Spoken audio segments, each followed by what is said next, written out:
And good morning, because we're all so early to the metaverse, Good and we're morning. all going to make it.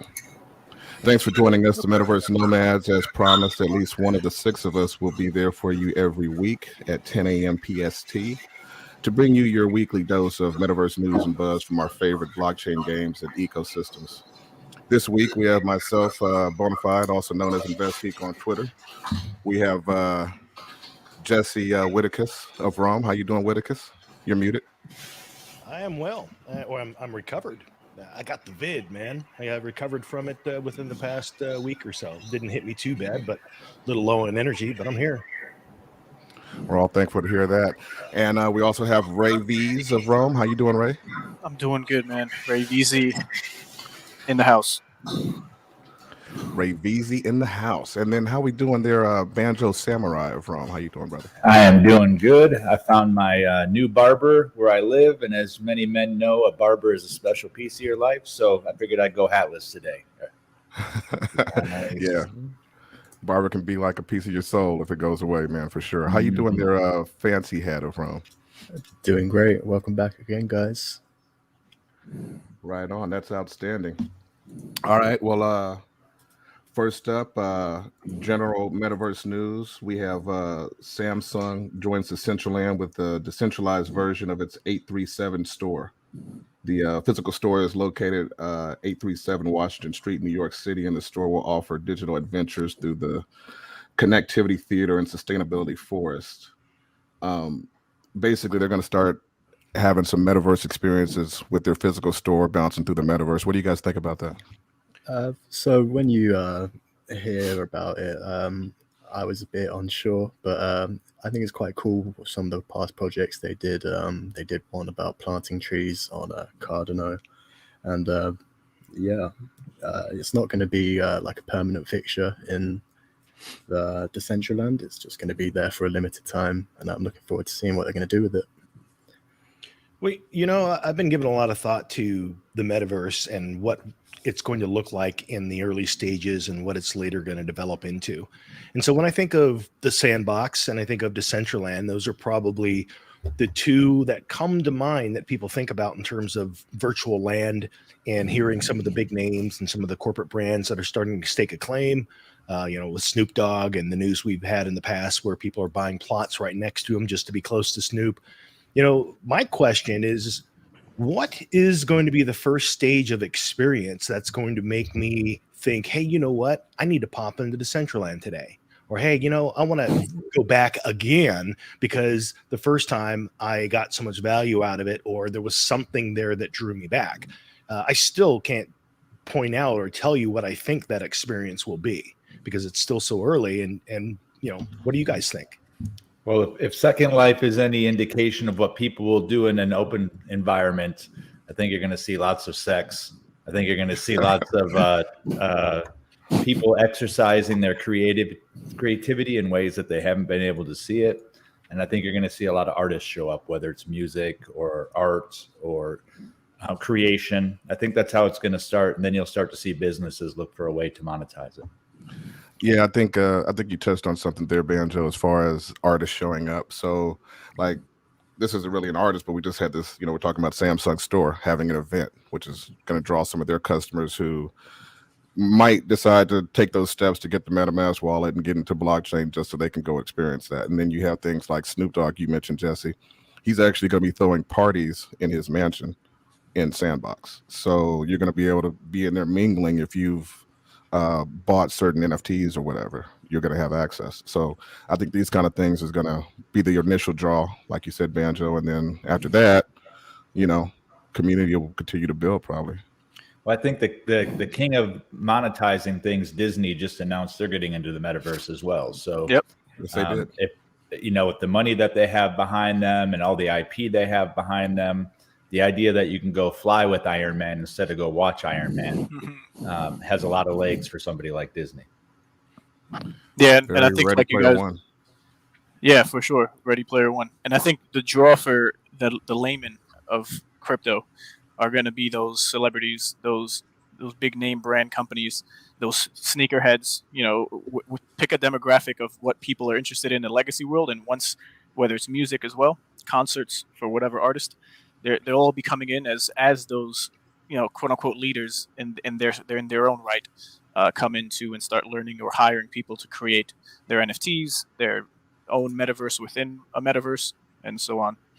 So just give it more time, guys. Right on. Anybody have anything else on that? So how they're go ahead. doing it is a bit interesting. So the sustainability forest that you talked about, it wants to allow guests to have a mythical experience through millions of digital trees.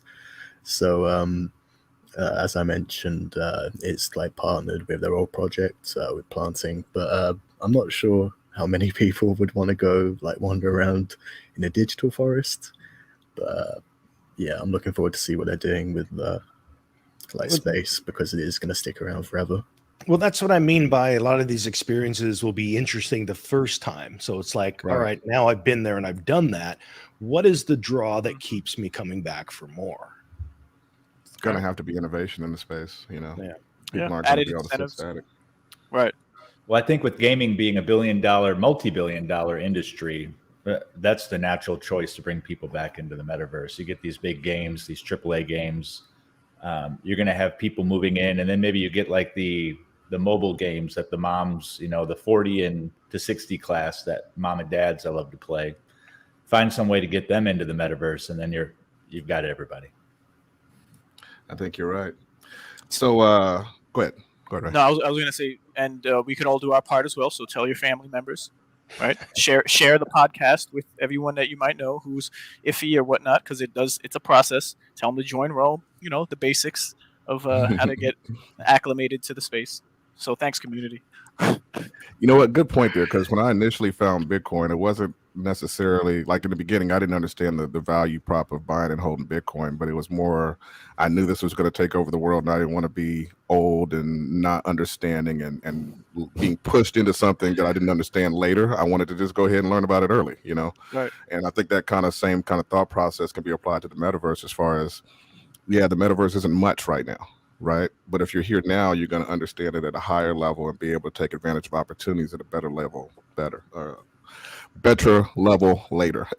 There you go. Nice. So, moving on, big elephant in the room this week. Obviously, Bitcoin has been on a serious tumble, and the Twitterverse has been up in arms with their memes and all the fun stuff. I've been sharing a couple of them because it's all fun for those of us who've been there for a while. It's the market dips and everybody acts out and we all joke about it. So there's several reasons for this. Obviously, markets are not limited to one thing, but one of the things that happened was Kazakhstan basically had like a coup, and they turned off the internet, and something between like 10 and 18% of the global mining was done in Kazakhstan because of the power or the cost of energy there. So once again, Bitcoin kind of survived another hit to its mining network without any kind of serious glitches or anything like that. Another thing that happened was the Federal Reserve went on ahead, and there seems like they're moving more seriously on to tapering, which is always going to be you're going to see a drop in a lot of asset prices around those times as investors get scared. What do you guys think about these ideas? I think it's interesting, especially the first part. About did you say Uzbekistan? Kazakhstan. Thank you. That's it. Yeah, one of those stands. The idea of a government being able to shut down the internet, and of course, without the internet, you're going to have a lot of problems with things that are internet related. But again, it's all of these types of things that kind of put stress tests on the system as a whole, and that's how the system evolves and adjusts and becomes something more. And of course, every time we see blood in the water across the board, we get lots of people that ask that question: are you worried? What does this mean? Got a buddy that lives in St. Thomas that was asking me this. I'm like, hey man, when you see the tide go out, are you freaked out that the water's never going to return? I mean, this is just it's the tide. It's the tide of crypto and all of these projects, and there's going to be that ebb and flow. So it phases me at least less and less each time it occurs. Yeah, and That's it goes. Go ahead, Jay. No, I was going to go. It goes to show that until these bigger players in the world, like the United States, China, Russia, get on board with having their, their citizenry mine crypto, then you're going to have these smaller countries that you might not even know how to pronounce doing this to such an extent until it's more widespread and accepted, I guess, as an idea, but also as law, if you and then let's not forget the tax loss harvesting and those over leveraged players in the market. So all of this contributed to just a nice week or so of markets going down, which is perfect buy, in my opinion, not financial advice. Did anyone see that Vitalik Buterin, the guy who created ETH, supposedly announced that ETH 2.0 was significantly farther out than they had originally announced? So all these people who are hanging on the idea that ETH gas fees were going away got a little lesson in you're going to wait a while. So I mean, they've been pushing that out since they started. Yeah, it's been kind of like Lightning Network on Bitcoin, right? So yeah. it gives us opportunity for like Solana and other chains that are getting into the metaverse and the NFTs with the reduced gas. It really gives them more runway than ETH was, pretending to give people for a while. It's going to be 6 to 8 weeks. 4 to 6, 6 to 8.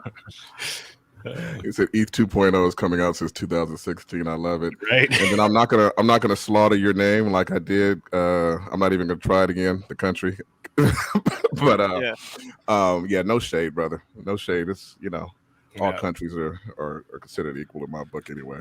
I'm a metaverse guy myself. No loyalty anywhere. Going back to something you just said, Jesse.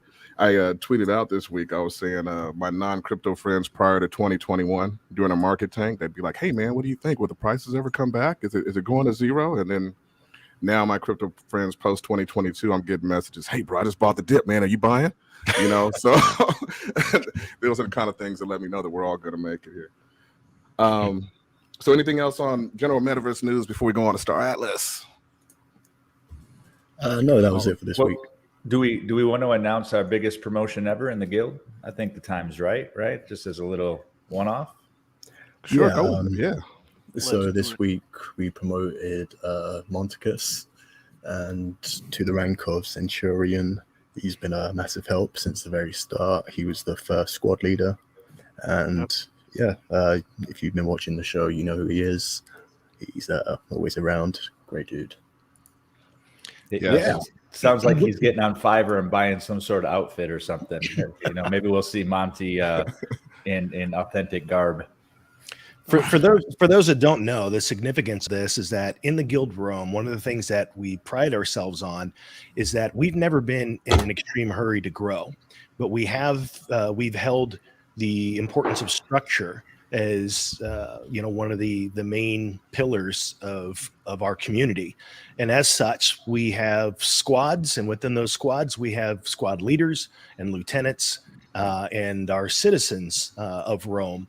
And each squad kind of has its own theme, its own culture.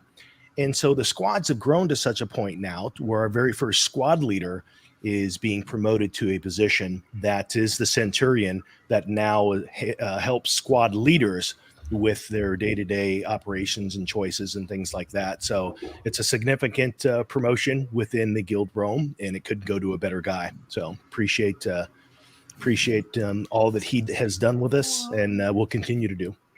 Yeah, shout out and congratulations to Monty, major factor in the guild. For sure. So moving on to Star Atlas official roadmap update. Just have to say that that's one of the best things I like most about Star Atlas is that they continually, week by week, are updating that roadmap. And we were just talking backstage about how, sometimes it's hard to keep up with, but I'd rather they be doing that, these weekly updates, as opposed to just keeping us in the dark and not letting us know what's going on. So they announced Cream, crafting recipes enabled after mining. So let's move into that. So this is interesting for a lot of reasons. It gives us a lot of info, and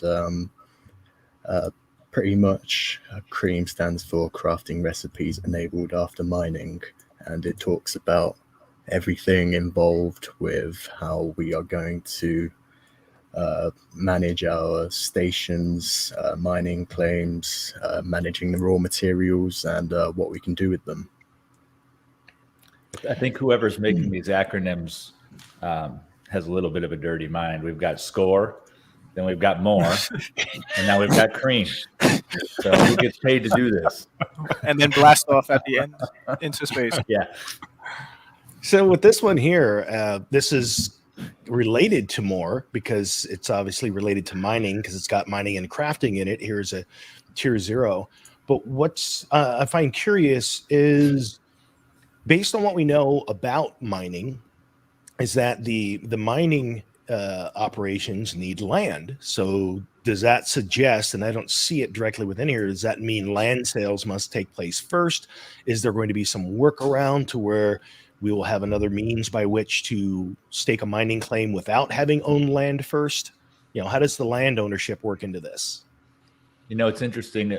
It's an interesting point you bring up, Jesse, because I think that they could structure it the way they did this initial SCORE missions, right? You just stake your mining claims and then you get some sort of distribution. I think that will kind of take away from the idea of, you know, the old West, where you went out and found your claim and started mining. But it seems if we take baby steps that they'll probably follow SCORE.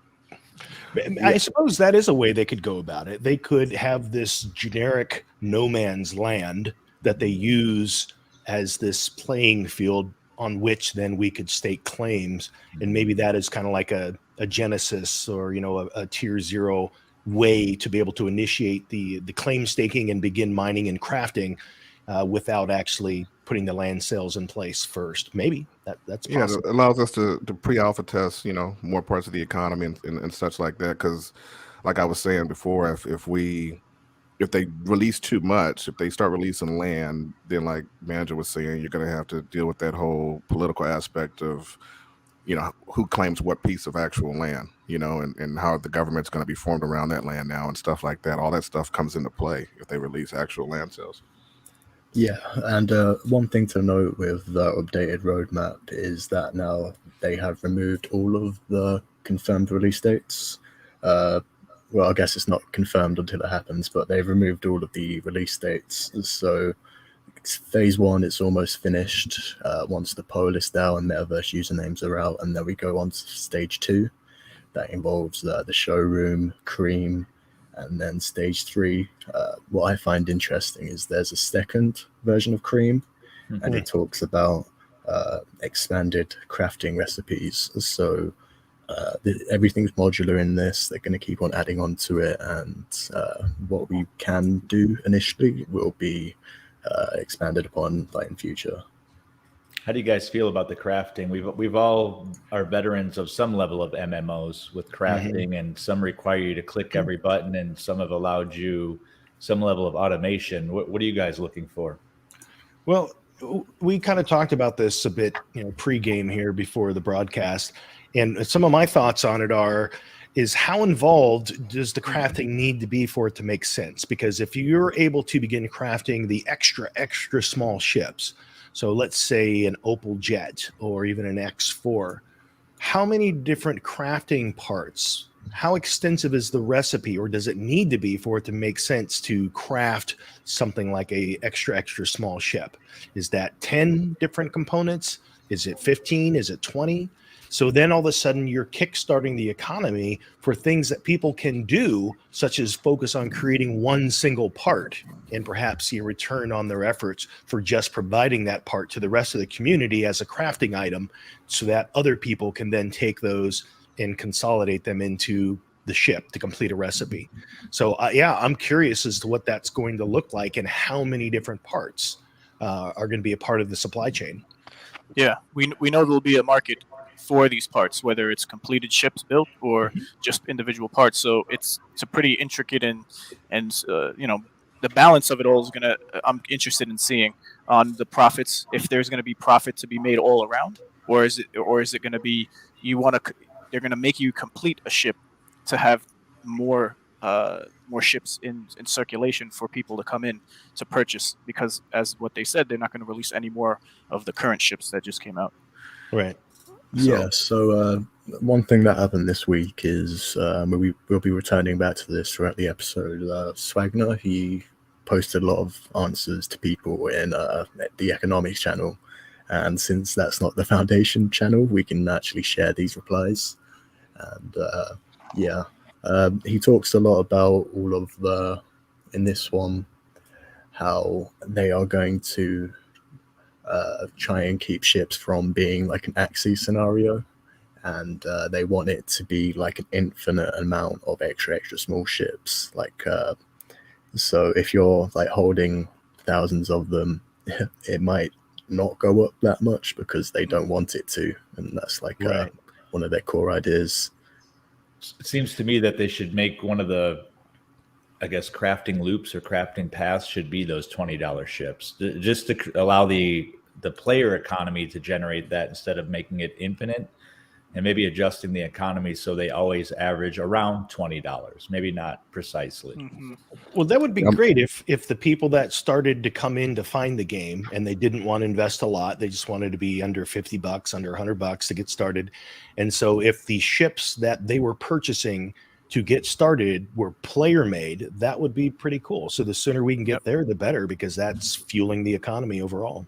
Yeah, and in this message, Wagner, he talks about how we can craft ships in Cream, especially the extra small, and that is how they are like creating a scenario where they don't need to mint anymore. People can continue to make them if it's profitable, but if it drops, they'll make something else. Yeah. Anybody who's interested in scholarships, and we know some of the guilds are shipbuilding guilds, they're going to be gunning for this right away. So how do you benefit off of the desire from others to be first? Do you just go after the resources and try to flood the market that way? Yeah. It's going to be interesting to see. I mean, this is going to be the first real economics that we're going to start seeing. You got resource management, you got crafting, and then on the top of that, you're going to have people actually buying these products. So it's going to be interesting to see it all play out and how the markets adjust. I was talking right before the show about the fact that if you got a $20 ship, what's the cost resource wise, mining? What's the cost with the things you're going to have to buy that you can't mine? And then the sell fees and stuff like that. I mean, you're going to have to be able to make a profit on something that's about $20. It's going to be really interesting. And let's say that even the operating costs equal a certain amount. There's one other fee, and that fee is taxes. So, imagine in a given region, or even a faction, you're going to have shipbuilders, you're going to have miners, and those are the first two that come to mind. We don't know what other specializations are going to happen beyond that. But let's say that the controlling majority of the DAO for the region are shipbuilders. They may say, hey, you know what, we're going to lower the tax on shipbuilding so that we pay less tax, but we're going to raise the tax on mining. If they have controlling interest in the DAO, that allows them to do that. So that's going to be an interesting factor for cost beyond just operational expense. Yeah, and I brought up. Shout out to talk about it too, right? Yeah. So shout out to Ramega. I brought him up here as a comment because I personally wouldn't mind if there is some type of RNG, not to the extent where everything is dependent on it, but with RNG factored in certain MMOs, I feel it takes in the beginning stages of these NFT games. It could go both ways depending on, again, the tokenomics and how everything is thought about and then released over time. But the RNG factor can possibly work in ways to help reduce the stress on the team, because if the game is going to have some type of RNG factor, it's not going to be completely dependent on hard buffs or hard nerfs like you see in, you want to break that into layman's terms for the less initiated? Of what, RNG? Yeah, because you actually have a good idea that I hadn't thought about, but he's asked you to make it more simple. Yeah, so RNG stands for random number generator, I believe. But yes. Yeah, I've had some good experience with that. In League of Legends, I used to put 1% crit chance on, and that'd be really fun. Nice. But, and basically, it comes down to luck. So it's a percentage chance of you rolling. The term rolling here would be the main word or the verb of what you would end up with. So if we're talking about Star Atlas in this particular case, for example, let's say the chances of crafting with 3 different materials could give you a chance of a rare material outcome, or a rare item that could be a module on a ship, or a rare, like a legendary, rare, or common. for example, just to keep it simple. So it would all be at chance, and depending on, I guess, the quality of materials can grant you a larger or a better chance of rolling a legendary module if this is how the game was, which it's not for Star Atlas, but I feel like if that was the case, people would, and this is how it is in DeFi Kingdoms actually, when you're gonna roll a new hero.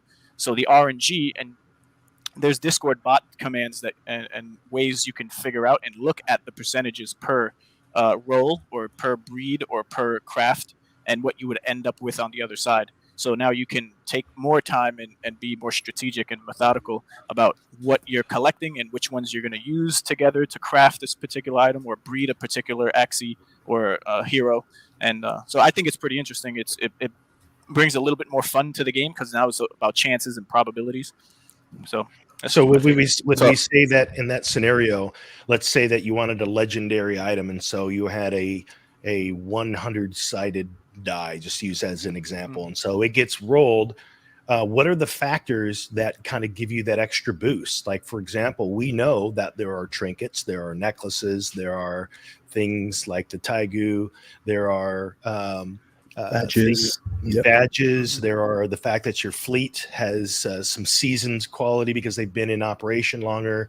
There's the things we've heard in the past, such as trained at the same academy, have been in service together for a longer period of time. So perhaps those things factor in that role because they kind of give you those additional buffs. Right. Yeah, Sorry, Benjo, just this quick note. So yeah, some items say it increases luck factor. So there's that RNG at play where you might earn more rewards or earn more of or salvage more of a person's total supply of whatever they had after you defeat them in a battle, maybe in deep space. So there's going to be some RNG, and I look forward to it. And yeah, but go ahead. I think you need a little bit of both, right? So if this is going to model the real world, right? You don't get iPhones that were impacted by the RNG. They took a blueprint, Exactly. they took the resources, and they created it. However, if you do something like breeding Tigu or down the line crew members, there should probably be some level of randomization in there, and then you're going to have like it almost like it happens in the real world. The people start lining up to get the best outcome for their offspring one way or another, right? I think that makes sense from a random generator perspective.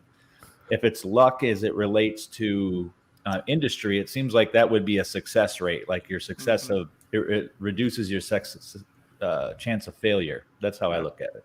It's a great conversation because I was originally on page with Rob Mega. Like, I hate RNG. I hate that feeling of gambling and not knowing the outcome after I've put in a certain amount of effort.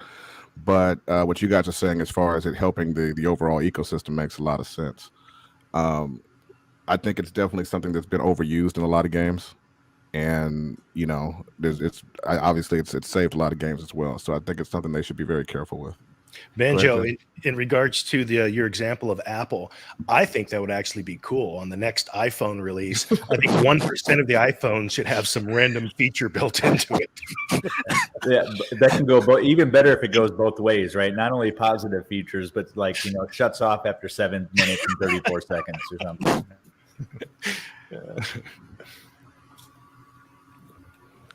What you got next, Fancy? So yeah, we looked at Unreal Engine 5 showroom last week and looked at the pictures. Where are they? But yeah, so we covered that last week. Let's go to the 3D browser fades. For this, they talk about a fully charted game map, Star Atlas, viewable and playable in browser. What I find interesting is they talk about coordinates for ship missions, exploration, and mining actual owned planet claims. So this is stage 4. This comes after Cream, both stages. So you've already have your mining set up, and then you come to here, and I guess you'll be able to place them, or I'm not sure how they make that step between the two. What do you guys think? I'm curious to know, one of the coolest ships in the game, in my opinion, I think it's still the best pound for pound ship of all, and that's the OPOD. Price-wise, size-wise, feature-wise, aesthetics, It's an amazing ship. And so this ship here, one of the features it has is data collection and scanning. So is that going to play a role in mining? Because there's going to be more than one resource to mine out there. How do you choose what to mine? Is it based on market conditions? Is it based on the materials that you're trying to supply for your guild? And how much of finding and discovering the actual resources is going to take part based on your ability to find them with a ship like this? Well, I think you got a good point there, Jesse. I mean, from what we've seen, I think a lot of the community actually agrees with you that the data run is going to be very important. I think of that size and price of ship.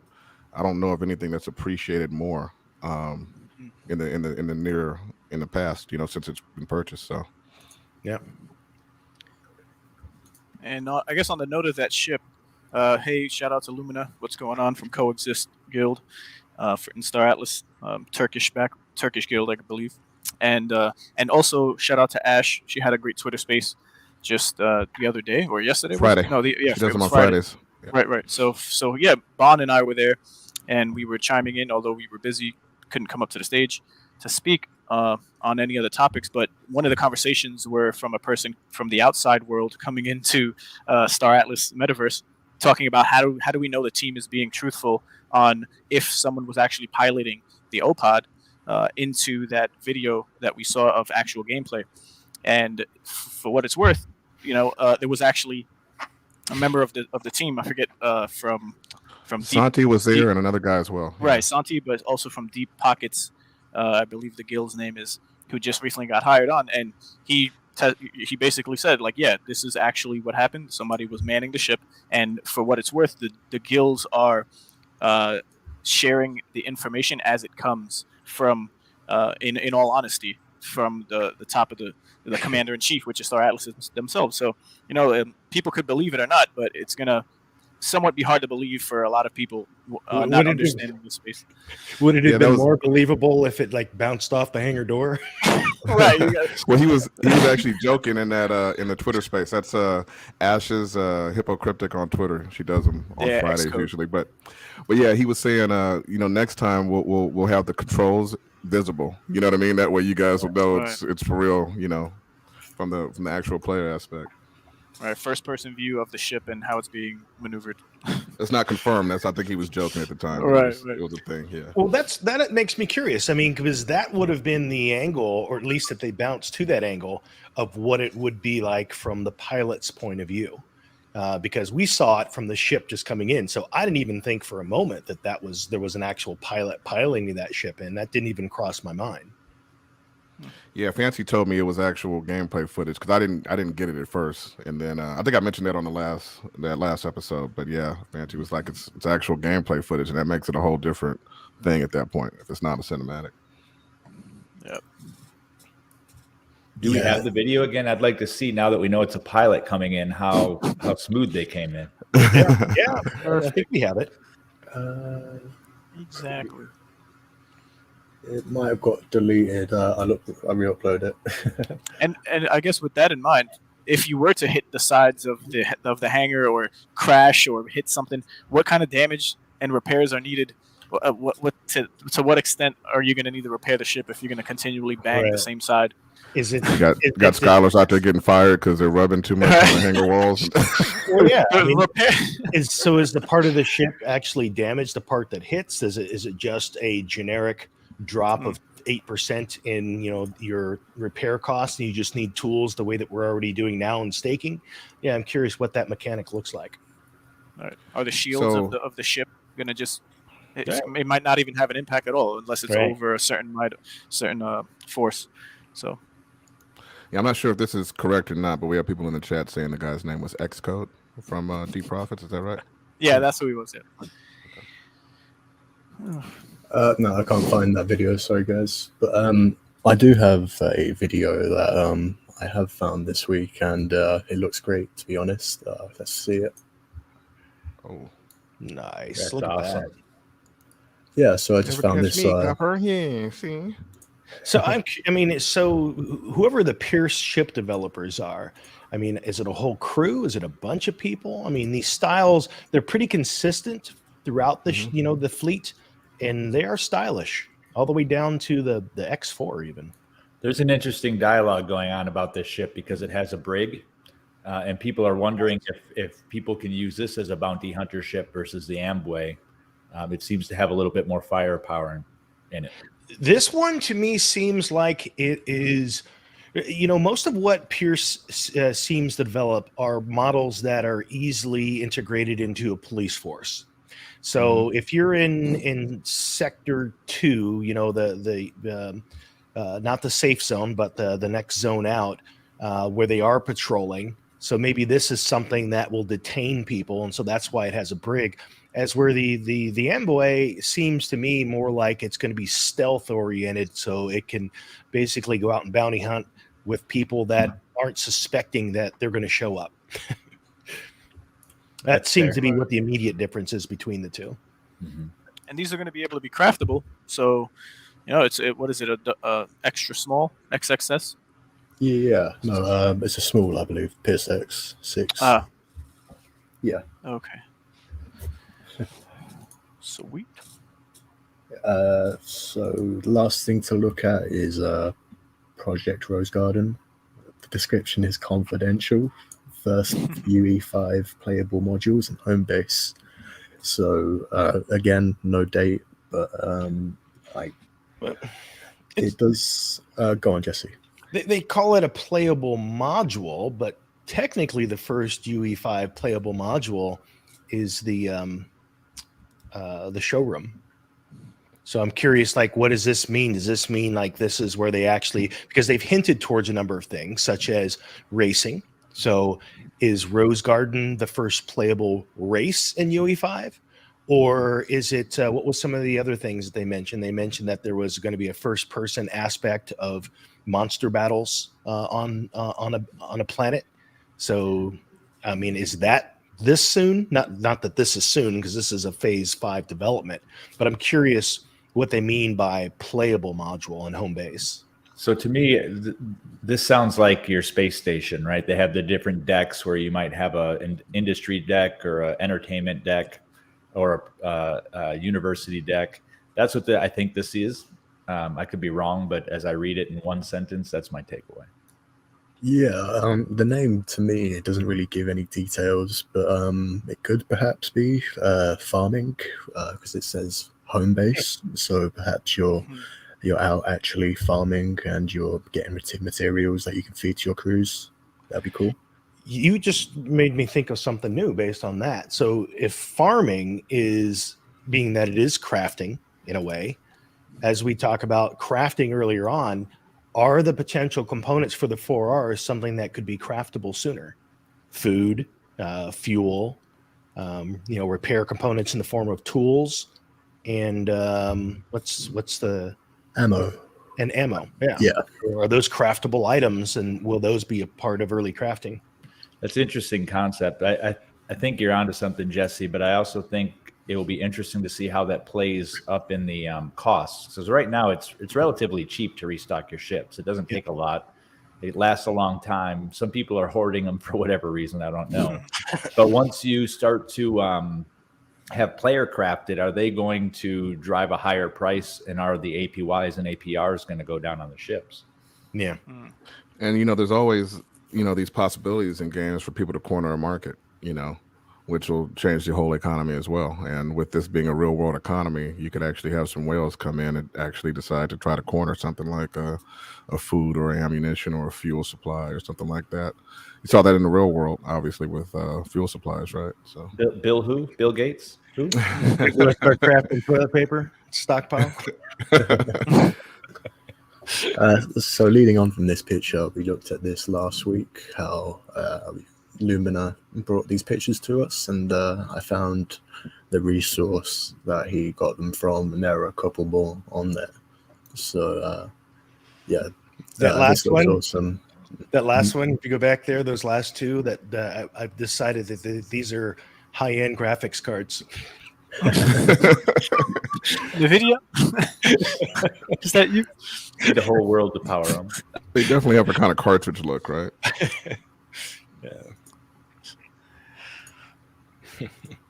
Yeah, and there was also this annotated version. Even if you're full screen, it's a bit hard to read. So I got a clearer picture, and yeah, to me, it's kind of hard to tell what like the general purpose of this is. Like how does it even fly? Or like, I don't see any boosters, but yeah, it appears to be like floating in midair in most pictures. Well, Yeah, unlike but planets that might have orbits. if the thimble can fly, then this thing should be able to have some presence. So we were speculating based on these pictures as to what we think this thing is. We know it's identified as a claim stake. And if you look down there on the bottom, it's got an impact bit. So that means that it's equipped to drill. But if you look at the very top, it's got this array, and it's calling the arrays detectors. And in the description, it's basically saying that the arrays double as radar to scan for oncoming threats. But those arrays also look like they're like solar panels of some sort to gather energy. But when we look to what the actual power plants are, they look very much different than this. So this just looks like this mobile drilling operation that is identified as a claim stake. Yeah, maybe this is for asteroids or meteors. Maybe it's meant to be in space and it draws its energy from whatever sun is nearby. You can't just have mountains and power supplies and mini cities on an asteroid. So it seems like it has to all be self-contained. Yeah. Yeah, and maybe based off the stake tier, the claim stake tier, they'll change or have different parts that allow it to be more efficient. So we'll see if it even changes visually. So if this is a claim stake, based on everything we know about the ships right now, what size claim stake do you think this is? I don't think this is a tier 1. All of them look the same image-wise. So we haven't found any distinction yet between what upgrades and what things make one stake tier higher than another. Yeah, and I also found this picture that goes along with it. I'll play it a few times. It's short, but it looks super cool. Oh, there it gets all. It Get it got compact there at the end. Yeah. Yeah. Throw it in your ship and move it someplace else. Yeah, put it in a pack light. Mm-hmm. Well, I don't know if you're throwing that in a ship, because one of the images within the marketplace shows someone standing on the top of this thing, and it's pretty big. Oh, okay. It's got some size to it for sure. Yeah, you can see someone on this picture. There you go. And a couple people on top, actually. So what do we think? We think we're going to tow it around, or you think it's just going to appear when we need it? Maybe there's something on the bottom of if it could fit in something, I don't know what, maybe you could tear down and fit into like a C11, but not, I mean, you would think that people moving these around are going to require a large ship to do so. So it's got to be self-propelled in some way, because you could technically only have an OPOD and have a bunch of these claim stakes, and so to be able to use it and relocate it, there's got to be a way to do that. Sounds like a good strategy, actually, there, Jesse. Shout out to Phobia FX. Where the hell did you find this? I want one. And PS was also asking something similar. We're in a lot of different discords and channels where they're dropping this stuff, and we're saving the pictures that are allowed to be shared and putting them up here. That's why we're your ear to the ground. Yeah. A lot of developers have websites where they showcase their work, and we know which ones to go to, and we scrub those websites. Yeah, along with the fantastic community who helps out in their own right and shares in the Discord. So yeah, shout out to the Rome Guild. I was talking with some of our guild mates a couple of days ago in guild chat, and they were talking about the show, and I was talking about how we get all this stuff mainly from our community. That's mainly where all our information comes from. They're the ones pointing stuff out, and then we go look at it, and then friends of the show and stuff like that put us on information as well. Yeah, Lumina just sent a bunch more stuff. Oh, and so here you go, right here. This is how it works. Yeah, welcome, Ultra. Ultra in the house. You able to speak? Apparently not. Okay, you might be working today. Yeah, I'll download a few of these pictures, get them up on screen. Right on. Where you going, Fancy? Just the ones Pictures in of the ships. yeah. Okay. Yeah. So while you're doing that, of these structures that we can see in the marketplace now, there's essentially only 4 different variations. There's the tier 1 through 5 claim stakes. There's the power plant, which has no tier to it. There's the space station, which right now does not seem to have a tier. And then there's the mining drill. So we have all these different tiers. And the thing that surprised me is that the image of the power plant itself is the one that really looks like a mining operation, but yet it's designed just to provide power to a mining operation. And the best guess as it stands right now, based on the limited amount of information for a space station itself, is that this is the place that sits above your mining station, so that you can send your raw materials there for quick and safe transport and advance crafting recipes. So it just kind of sits above. The other question about those space stations is, are we going to be able to build? How much will you be able to build them out? And as we heard from earlier about that Rose Garden, I believe, is that kind of now where all of a sudden there's a UE5 version of the space station that you can then walk around within. So lots of unknowns. It'll be interesting to see if there's a mechanism for guilds to kind of build their base space station. Maybe that's home base within a guild. Right. Maybe we're thinking individually and it's not individual. And how big does that get, and what does it unlock in terms of different recipes or structures that guilds can build? Yeah, so I put the first image up on the screen. He sent a bunch of them. These are like the little robots we see in one of the old terraforming pictures. Seems like this is an expanded upon version of it. Do we think those big things are those additional grow lights? So that way, if you're whatever planet you're on, if you don't have a natural source of light, those things look illuminated as if that's somehow an additional light source. That's interesting. I think so. Yep. And they might be on tracks as well. It looks like it. Yeah. So Monty Burns says, I wonder if the stations will be vulnerable to attacked and robbed. I've always thought that would be the case based off of the particular zone you're in, whether you're in the safe zone or the mid zone or the you get your whole NFT deleted zone. I think it's, you're going to be taking those chances. And so, it's going to be interesting to see the size of the guilds and organizations that are going to be able to have a space station in these deeper zones, And these threats are not just going to be player-based, as we all imagine now. There's going to be some AI-based threats as well, as has been hinted to in some of the papers about what your base mining operation may need to defend itself from. That'd be fun if you get like a little Borg action, rolling up on you at some point in the game. Yeah, when it comes to the space stations, I think you'll definitely be able to upgrade them. And the description for the actual space station reads as comes standard with a trading deck necessary to tap into the universal marketplace. Constructing an orbital space station above your mining station is the quickest route for preparing your raw materials for a quick sale and advanced crafting recipes. So when it comes to these space stations, I'm thinking these are not just a wham bam thank you ma'am and you just deconstruct it and then you take it somewhere else. Although the rarity is common, maybe they all start at common and you could build them up to the point where they become these massive hubs of trading and just farming. Maybe you can grow things on the space station. It could be like a one size fits all if you get enough resources to build it out to do all these things. I like that idea, and I think it's the fastest way to really grow a community of active players. And it's like what we talked about earlier, where I was posing the question, like, what is going to be the thing that gets people coming back to Decentraland, gets people coming back to Sandbox again and again and again? And Banjo, you brought up the example of Second Life. Well, I think that one of the first things they can do, at least within kind of a bubble, is to be able to provide some of that feature expansion within a space station.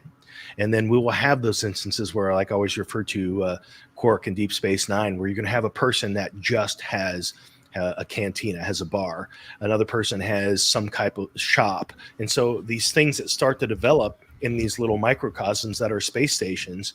I think that's a fantastic way to be the first measure of creating an environment that people want to return to meet up with their guild, to meet up with other people, to interact with other guilds and people that they meet all throughout Star Atlas. Yeah, that's a great point, Jesse, and that goes all the way back to what's going to draw people back. And what I think what you're describing is the social aspect. We already know that we're in a society right now where people are largely not able to be social and close to each other. But within the metaverse, you might be able to recreate, and I think it will be a proxy. I don't think it's going to feel just right. But the idea that you can actually go to a place, see the same people that you like to hang out with, over a game or over, fake liquor, however you want to look at it. I think it's the social aspect that's going to draw people in. Yeah, I'm bringing up a message from Watson here, and he mentions how this takes a lot of space, but he's right. I think vertical farming like this does look a lot more futuristic than owning like an entire field and defending that. And a little bit of Metaverse Alpha for you, Banjo.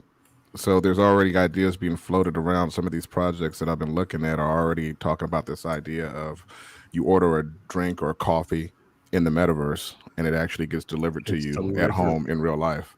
And so this fake alcohol or having a fake drink with somebody turns into you having a real drink with somebody. So that's an interesting thing that's also coming down. So I go to my Metaverse tavern and Amazon shows up with my IPA. Is that what you're saying?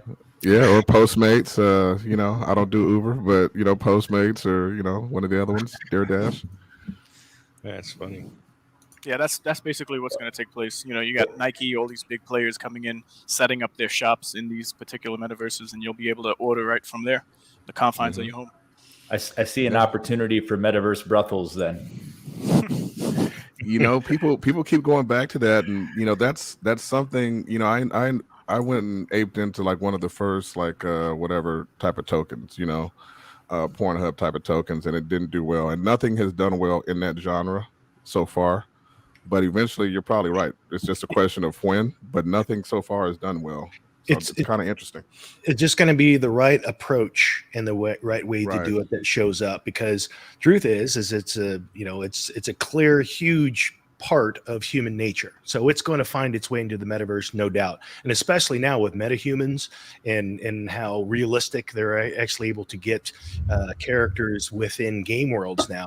But the other thing we have to remember is that it was the driving force behind the internet. Yep. It is what produced high quality video. It's what enabled security to be as profound as it was, membership sites, and even Visa MasterCard transactions. If you've never seen that show Middleman, which is kind of a variation of that story, pretty amazing. Like it's how much it pushed the growth and technology of the internet forward. And so it will definitely find a place in the metaverse. There's no question. I remember never forget one of the earliest internet memes was the internet is for porn. It was reused all across different video games and etc. It was said quite a bit in the early 2000s. So yeah, you got a point there. I'm an early investor in the Playboy NFT for that reason, because I think they have the kind of, because they're such a, they have that kind of they have a community that's pretty strong, and so because of that, they might be one of the first ones that are actually able to break into the space in some form. Do you know that there here's one of the ways I see it folding in. You just reminded me of this, talking about Playboy. There are some Twitch streams now where the people that have these streams have a friends and, I guess they call it friends and family, or friends of the channel only streams that they have that are associated with that. Hopefully not family. Yeah. That's a whole other channel. but yeah, I see that something folding into the metaverse, the way that it's already evolving in channels like, or platforms like Twitch. Yeah, and just like in the games we played outside of crypto, whether it was whether the genre was space or some other form of game, there was, or MMORPG, there was always that relationship building aspect of characters within the game, depending on your actions. Like what comes up to me is Mass Effect. So Monty, if you're out there, I saw your comments in the guild, so I posted up a GIF of Mass Effect.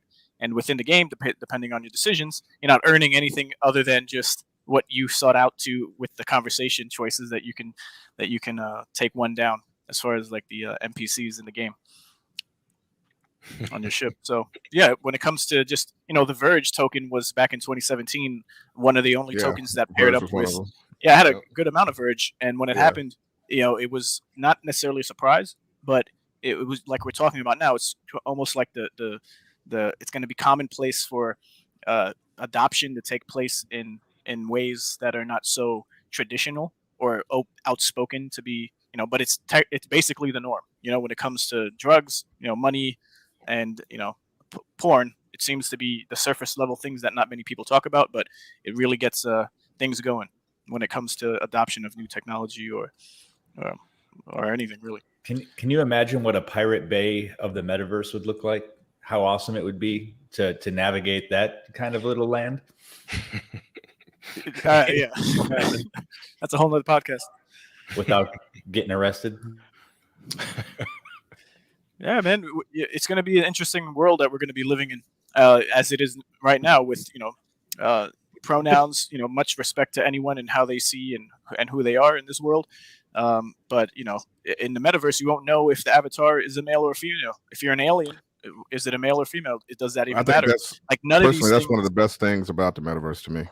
These things have to play out. I mean, they truly do, because again, getting back to the whole esoteric position I take on the metaverse, it's like the internet itself was the first time humanity held up a mirror to itself and saw itself collectively in the mirror. It's not good or bad. It just is. All of those things exist. Social media was the conversation we had about what we saw in the mirror.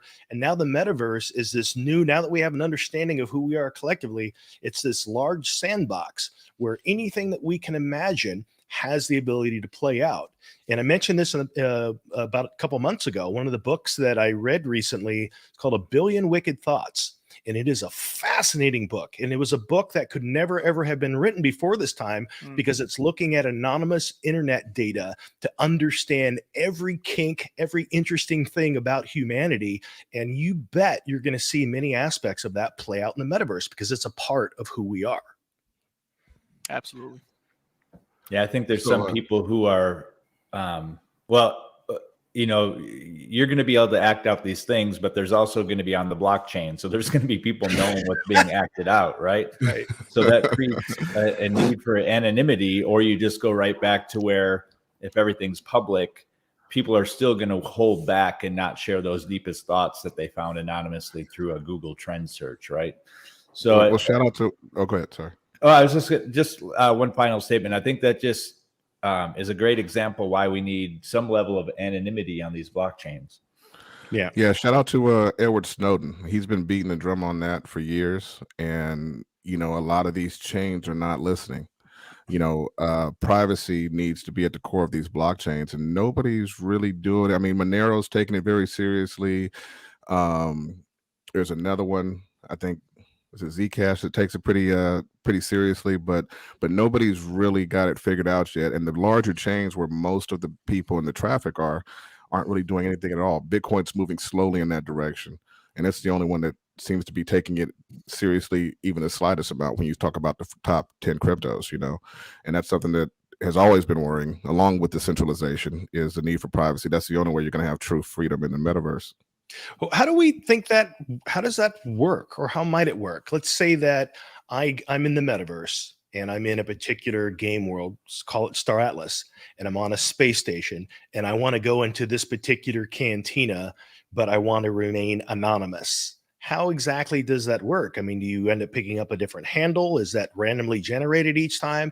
What if you want to return to this place? You still want to be anonymous, but you want to still be known, or still have your persona exist within this environment.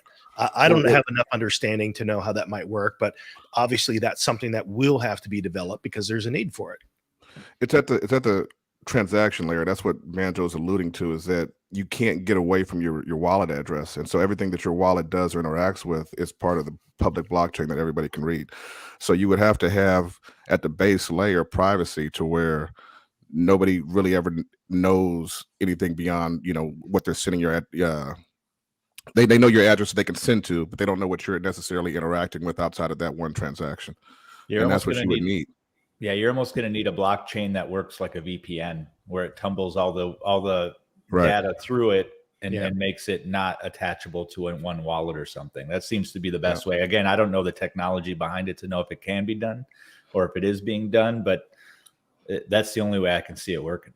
And that goes back to Edward Snowden. He does a lot of research on this. He talks about it a lot on his Twitter, and he deserves a lot more support because he's been one of the few that's actually pushing these chains. I mean, I thought Monero was pretty good. He actually pushes Monero to go further with their privacy. So, these are things that, as you guys out there in the metaverse start being concerned, you want to start supporting these people who are actually leading this fight. Yeah. Last bit of Star Atlas news before we kind of went into the metaverse again. But, I've still got some quotes that we didn't quite finish up. Got into a few of them. So, this one talks about how we can craft extra small ships. They won't need to mint. It will require materials and time, which I think is quite interesting. We do know about 9 materials so far, because on the sign-up pages it talks about local resources available. So for ONI, it's Jasperus, Chisonic, and gold. Ooster has Viscovite, Dodaline, and lithium. And Mud has Tenon, I'm not going to try that one. Diamond. Essentium. Yeah, that sounds right. So that's 9 materials, and each faction's going to have like 3 available to them. And who knows how many materials it will require to make the ships. But I reckon like the harder or the better the ship is, the more resources it's going to take. So you might have to cooperate or like buy resources that you don't have available to you. Nice. So the Star Atlas Discord went to 146,000 this week from 143,000 week before. So that's 3,000 in growth there. You're also looking at, if you're using that club website again, that's showing the VWAP and the yields of all the ships. Now we're at a point, before you would see 146% APR on the top ships. Now the top is 112% APR for the best APR yielding ship right now. So what that means is that there's a lot of people moving into the space, moving into the Discord, buying these ships, even though Bitcoin's dragging down the price of the crypto tokens, as well as, Polis and Atlas. You're seeing a lot of growth in the community, which means that you're still seeing a lot of growth. So that's something to be thought about. This brings up an interesting dynamic, because now you're going to have ships that are increasing in value. So the APRs are lower, right, per that website from the club. Yep. And I think Michael's already talked about that there's going to be an infinite supply of $20 ships. So as those ships that have already been launched go up, it makes it more attractive to get the lower value ships. So I'm wondering if we're going to see people move in from their Gen 1 ships for something that's cheaper and provides a better return. The challenge with the smaller ships, though, is they do require more maintenance. So if you're getting the ships on the very lowest end that are the most affordable, you need to be in there on a daily basis maintaining those ships. But I think one of the things that in the industry as a whole can start kicking off the rumor mill and good buzz is the fact that someone can say, hey, I spent $1,000 on a ship. That ship's value has now gone up to $1,300. And guess what? I'm making $100 a month on that ship. Right. So and that's that based right off there, utility, not off of just I bought an NFT for 1 ETH and now it's worth 5, and the only reason is because we're in a bull market for NFTs. It's I'm actually earning passive income off of this, and I've already ROI'd and I'm still earning, so there's no reason to sell. But if I did, I'd sell it for more. That's a very exciting thing. I also wonder if there's. Go ahead. They talk about how quickly the ships are bought out, and it's really interesting to think that they anticipated more time for people to be able to get in early, but they've just been getting snapped up. All the best APRs are disappearing. Well, this is similar to what we've seen in Mirandus, right, with Gala Games. The you can never predict how much assets are going to be needed or where the interest is going to be and make the price competitive. Now, I don't want to make this about Gala. We know how we feel about them and how they price things, but the market's really driving more than what the original, devs thought the prices were going to be. I mean, some of the prices of these ships right now are crazy. Yeah, for sure. Another mention from the big list of Q&As he did in the economic channel was he confirmed the longest period would be 3 hours to lock up the Polis. 3 years? No, 3 years. Yeah, I think before he had already mentioned that. Might have been in the Foundation room. The shortest was like 3 to 6 months, and then there was going to be variations that go all the way out to 3 years. And it's my understanding that that's how long the lockup period is. However, you are able to claim rewards quarterly. That's my understanding as well. And I'm curious if that is with DAO voting rights. Have we heard about how that Polis is leveraged when it is locked? Is it just purely locked for an earnings, or does it allow Polis governance voting? I don't think there's any voting initially until they work that in. But you also can pull out early, it's my understanding, but there is a penalty on that locked stake. I could be wrong, but I seem to recall seeing that somewhere. Has he made any comments on the returns on ships versus Polis staking?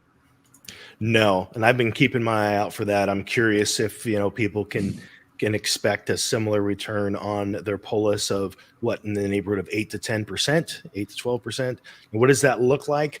The only thing that I did see him mention at some point is that he was suggesting that people could take their earnings and put them back into ships. So I forget what that was in response to, but that suggests that there will be some ample rewards.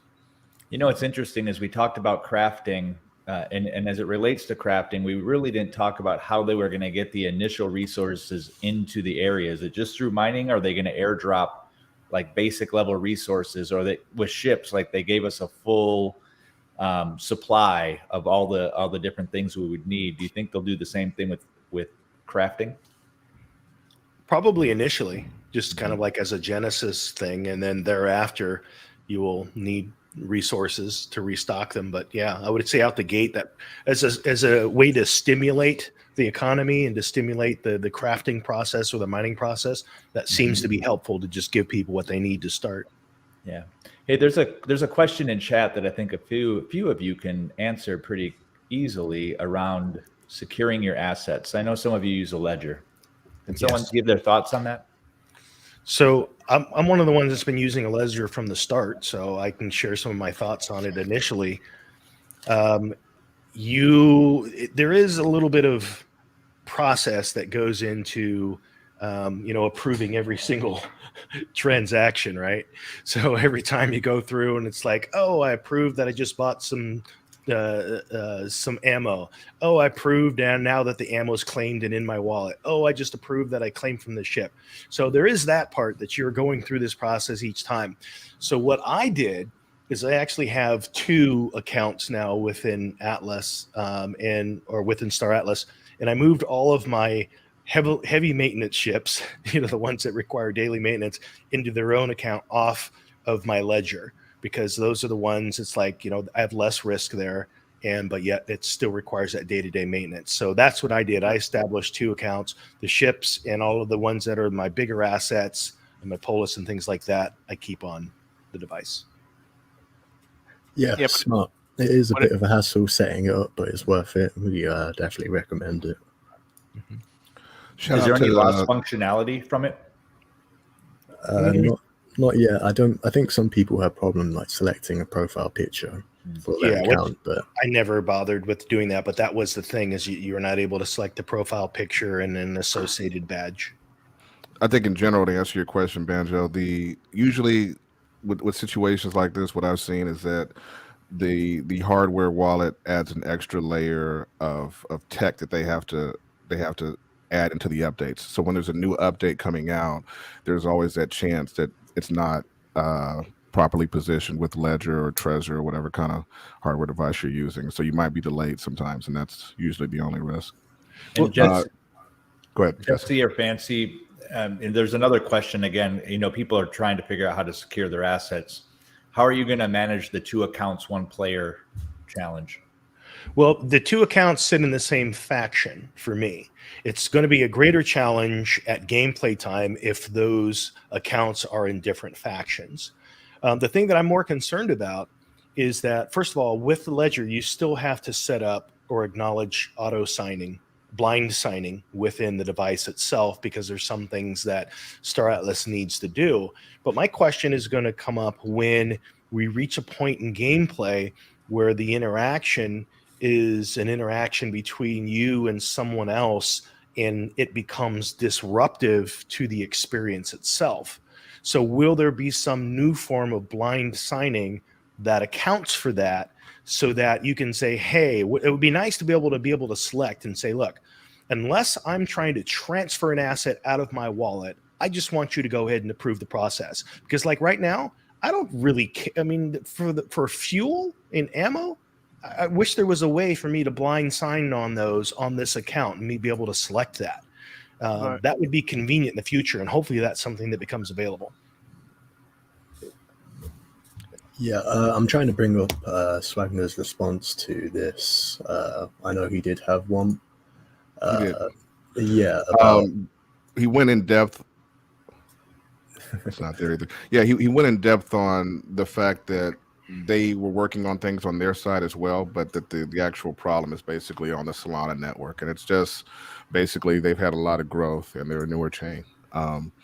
So Ethereum has been around a long time, and all this stuff that you're seeing on Ethereum in the metaverse has been built out over multiple years, right? Solana came in second, and in the beginning, they didn't have a lot of the things that are necessary for a robust NFT market. And so they've been stepping it up, and it's just a growing pains thing. You're seeing the exact same thing happen on the Cardano network right now. They've released a lot of NFTs, don't have a lot of the infrastructure set up for these games and markets to actually be fully functional with the same kind of user experience that you're expecting coming from Ethereum side of the metaverse. So it's just growing pains. I did see that it was mentioned somewhere that the Star Atlas team does have contingency plans in the event that they ever run into issues with the network as a whole. I like that they're forward thinking enough to say, hey, if that ever became such a problem transaction wise, or it just put us in a hole to where we couldn't function, do we have a backup plan? And it seems that we do. Yeah, it made me feel good I seeing can't that he find was. that. You had it earlier, but I don't see it back there. Yeah, I had to delete a couple of things to add them throughout. He definitely did mention that they were taking it seriously on their end as well. He wasn't trying, and this is what I like about him, is that he wasn't trying to throw it off like we've seen other projects do, like, oh, it's Ethereum's fault. He didn't say it's Solana's fault. He said, hey, these problems are based in Solana, but we're working on it on our side as well to try to see if we can alleviate the problem on our own without having to deal with Solana, which I thought was the right way to go about it. Shout out to Rob Mega. I didn't want to let this one get away. I think we've talked about this before, but Rob Mega from the Guild, have they ever clarified what the actual difference between Gen 1 ships and Gen 2 ships, etc., will be besides nostalgia? Well, from what I remember, there was mention of Wagner saying that you would know the difference over time as more ships are being crafted, brought into the ecosystem, that if you saw one of the Gen 1s, you'd know that it's a Gen 1. So just by aesthetics, or does it have some other benefit?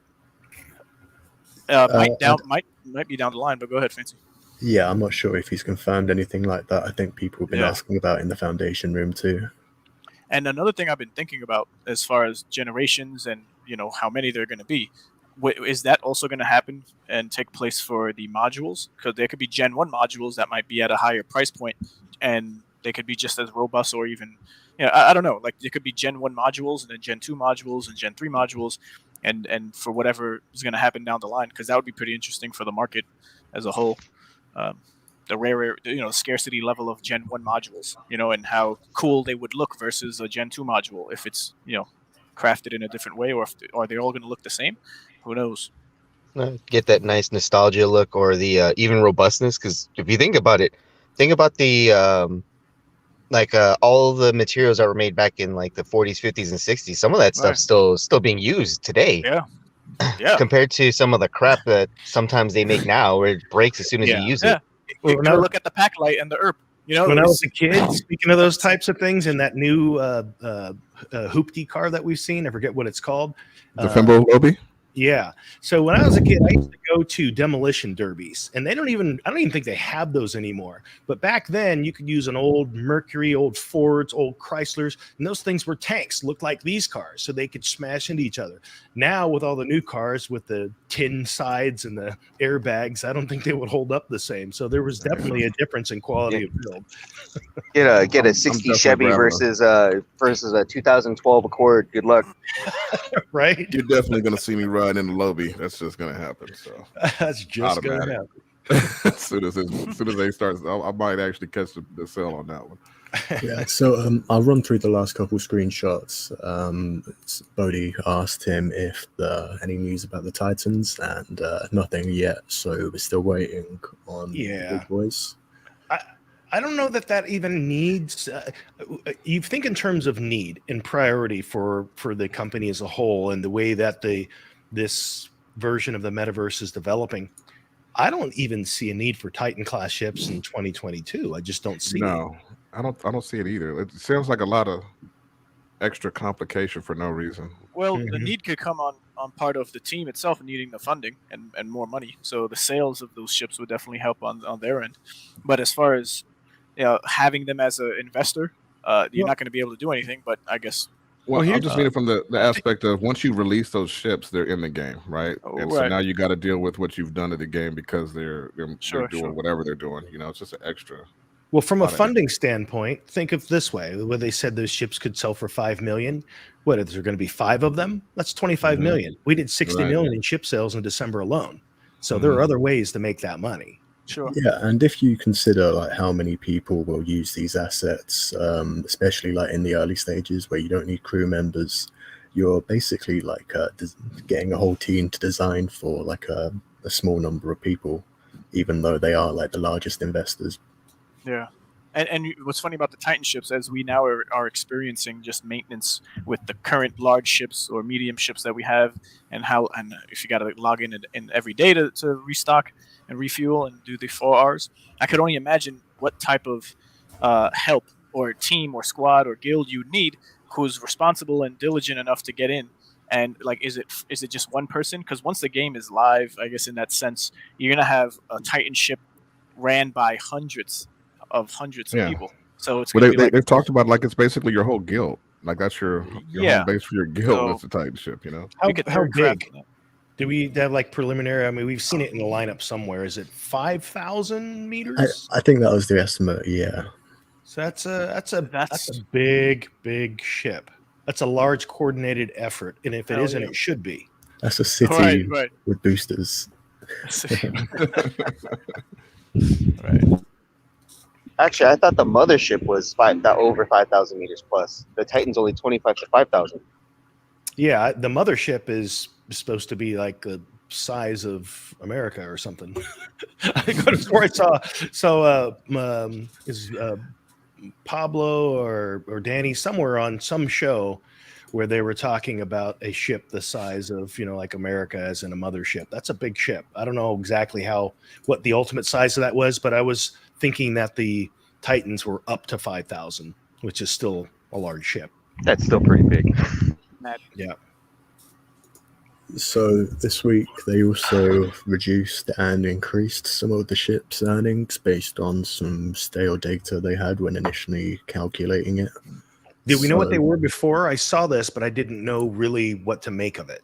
Well, the Opal Jet was better than the X4 significantly, so people had like thousands of them.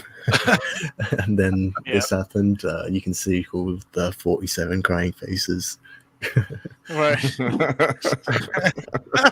I was one of those when they nerfed the Thripid, because that was a pretty good earner. Yeah, so the X4 got buffed, the Opal Jet got nerfed, the Ogrica Thripid got nerfed as well, and it was around like 25k when that happened, I believe. So it dropped back down to 15, and Grenadier jumped up to 15 because the like competition in that bracket got a bit more even. Mm-hmm. So with these changes, do we think those ships are still getting their ROI within the year? Because as we know, if we're trusting that club website, then there's several ships. The majority of ships now, actually, if you buy them today, are not going to get you that ROI within the year. So these adjustments on the ships that people have already bought, are they still, going to be on point, or what do you think? Well, the Opal Jet is still showing one of the highest, so I think we're good there. If we were to go ahead and look at what they have, Opal, the Thimble ERP is giving 112% right now. The Opal Jet is at 105, and then the F4 93, and I'm not sure what. I got to come back and look at what the other one is. The X4 is showing 105 too, yeah. But the Agrica, the Agrica, 65%. So we're getting information that the club website has the wrong Atlas price, so it's incorrect. Yeah. Thanks for that, Jeff. So take that with that information with a grain of salt, and everybody out there. Yes. Okay. Yeah, this was the last thing to do with Star Atlas then. Ray, if you want to. Yeah, so, the Play to Earn News, Twitter space, Twitter profile, rather, check them out. There was an online competition, and maybe to some surprise, there was a Star Atlas there in the top 4 of the most anticipated games of 2022. So, a Rory project, I'm surprised wasn't up there, as it was, or it seems to be one of the most promising projects that's gonna be playable sooner than many others. On the Solana network, although Illuvium is on Ethereum. So yeah, that's great for Star Atlas. That there's enough interest for it to make top 4 in this competition. And does anyone have any information on Soul Chicks or Monster Infinite? I'm not familiar with those. I'm just glad we beat Monster Infinite. Yeah, We're not last. Our resident in our guild here that goes by the name of PG. He was invested into Soul Chicks, but there was some controversy of them. Can't say exactly, but it wasn't positive all around. Something about the white paper and it being copied, or just like brought to market too quick and just a replica of something else, and maybe not able to come out with what they were saying they were going to come out with. But nevertheless, not the expert on Soul Chicks here. And yeah, but just like Francie said, I'm glad they're not below Monster Infinity. A lot of those polls are really community driven. So we might see just 4 games that are up there because the community socialized the poll really heavily. It's really hard now. I mean, there's a lot of projects that are coming. I can't keep on top of them at all anymore. There's just so much to try and understand. You really have to just pick a few that you feel are going to be the right ones. That's a good point you just made there, Banjo. Everybody has to remember this, just the current state of media. When these polls from these media organizations go out, they go out to a certain community, not to the actual entire crypto metaverse space. And so, like Banjo said, you're seeing maybe they're heavily weighted with Soul Chicks people. I mean, I've never heard of this organization, so I wasn't there to vote for Star Atlas. So I don't know if any of you were, so let's take that. You broke up there at the end, Bonafide. But yeah. When these polls come out,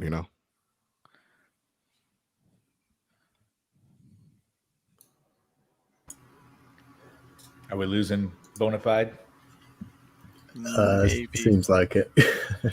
Am I back now, or? Yeah, you're back now. Yep. You seem fine. All right.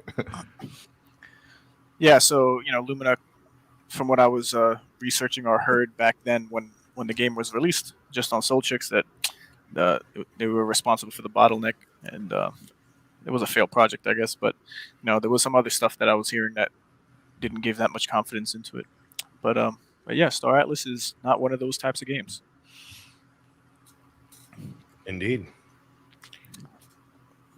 So you guys want like a because I have it separated in a different account. I can use one ship fleet as an example if you want an earnings example. Banjo, you're Why muted. not? And you're muted, Manjo. Yeah, I think that'd be great. Yeah, Sorry. why not? Why not? Go into it. So let me hear. And I was just doing the math on this here, so this is probably a good time to show it here. Able to see my screen okay? No, not yet. Not yet. Share. Yeah, when it comes to these other projects that are being voted on by people, it could be just the hype phase of the game and how many people got in initially. Because Solana and Ethereum, they all have their different demographic supporters and maxis for the chain, or many variables come into play. But if you look deeper than the surface level, Star Atlas definitely shines brighter than a lot of these other games. This is interesting. Lumina's saying it was confirmed that the seasoned ranks are just cosmetic. Yeah, Santi actually number confirmed two. that in Ash's Twitter space Okay, Friday cool. as well. That makes me feel better about moving things to my ledger. Right. Yeah. So it's not something it's a big deal now, but at the same time, Santi was saying he would have liked to have seen something, and that they do hear everybody saying that they want a lot of people in the community want them to mean something. So that's also on the table. But the official plan is not for them to be anything but cosmetic. I would hope that you can get something on the ship that would. The thing is that if you're going to be dedicated and having them staking for such a long time, it would be nice if you were ever to resell a Gen 1. It shows the track record other than what's on the blockchain, of the history of it just being staked for that long. Unless once we finish staking and they're actually in operational mode in the game, then it's just for now that we're gonna get those. You could get like a little, extra XP for your crew or something. A little something, right? Yeah, a little something. Or they allow the skill development of the crew while it's been staked for store. Right. That'd be great. Yeah. But there are already a load of little something. There's so many badges already and satellites, and we want more. Yeah, a lot of them will add up into like a big advantage. Right. All right, is this you, Jesse? Yeah, I wasn't able to. I gotta fix that issue with sharing my screen, but I uploaded a screenshot. And so, as I mentioned, right before the 16th, when Score started, there was a bunch of Opal jets that were really undervalued. They were about $186 at the time. I think they're about $320 right now. So I don't know what the actual VWAP is for this, but as you can see here, for 68 ships, the daily rewards is 832, and I think Atlas right now is 0.88. It's fluctuated a little bit, but it's down from what it was originally, of course. So if we took that 832, multiplied it by 0.088, we're going to get 73. But then I need to go ahead and divide that by the number of ships, which is 68. That comes to $1.07 per day per ship. So multiplying that by 30 days, it's $32 a ship, essentially. That's in here. And of course, multiplying that again by the 68, that's about 2,196 USDC or US dollar equivalent for staking these Opal jets. Now, the Opal jets themselves, the daily maintenance on these, as you can see here, they're all at about 93, 94%. You basically get about 2 days out of this for, I think, to repair the food and the fuel, and about 5 days out of ammo right now. So it's something that I don't have, you don't have to pop in here every single day as you would with the extra small ships. But that's kind of what you're getting at right now for the Opal jets. And so, yeah, that's the reason I'm as I'm looking at Polis, and I'm seeing Polis down to $4, and I just see that as being an absolute steal. One of the things that NFTs and especially the crypto gaming market is really identifying is that what seems to have the value in the moment is based on where everyone is placing their attention. Yes, so absolutely. Right now the attention is on the ships, but again, the day before, I literally bought these a couple days at 186 before they went back up to over $300 because everyone was waiting to see what was going to happen. And I think the similar things we're going to see with Polis at $4 now, that as we get, what are we, 2.5 weeks out from the DAO, at least the target date. We don't know, again, if that is the actual date, but that's the target date. And if that target date holds, they removed you have all of the target dates from the roadmap, so that may not be confirmed anymore. People have been talking that like maybe they're delaying it, maybe it's going to be moved forward, but it's still unknown at the moment. You made a really good point there, Jesse, and this isn't financial advice at all, but if you're investing with the eye towards buying red and selling green, then perhaps a strategy right now would be to be buying Polis and waiting for the DAO to pop, and then rolling that into the ships when the attention shifts, if that happens that way.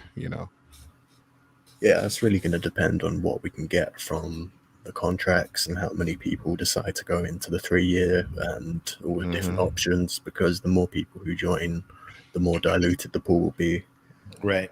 Yeah. The amount of that you're going to be able to earn off of your Polis is definitely going to play a big part. So we'll see. Well, that's the interesting part, because Polis definitely has a lot more variables. It's got the governance aspect, but let's say we remove that completely.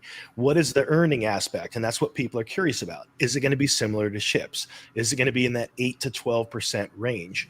Well, and as you just mentioned, Bonafide, the factors that weigh in against that are how many people are participating.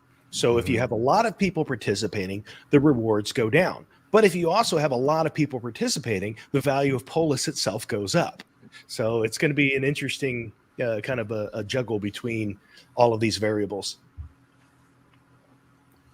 Yeah, and they really are like gamifying like financial tools, really. So like arbitraging, they're making that easy by just anticipating what's going to happen in the game and trying to be like a step ahead.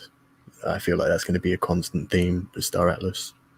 Yeah, and with a lot of these blue chip, NFT games, and how they're being built, it's almost inevitable to reap benefits of, not only having the confidence but investing.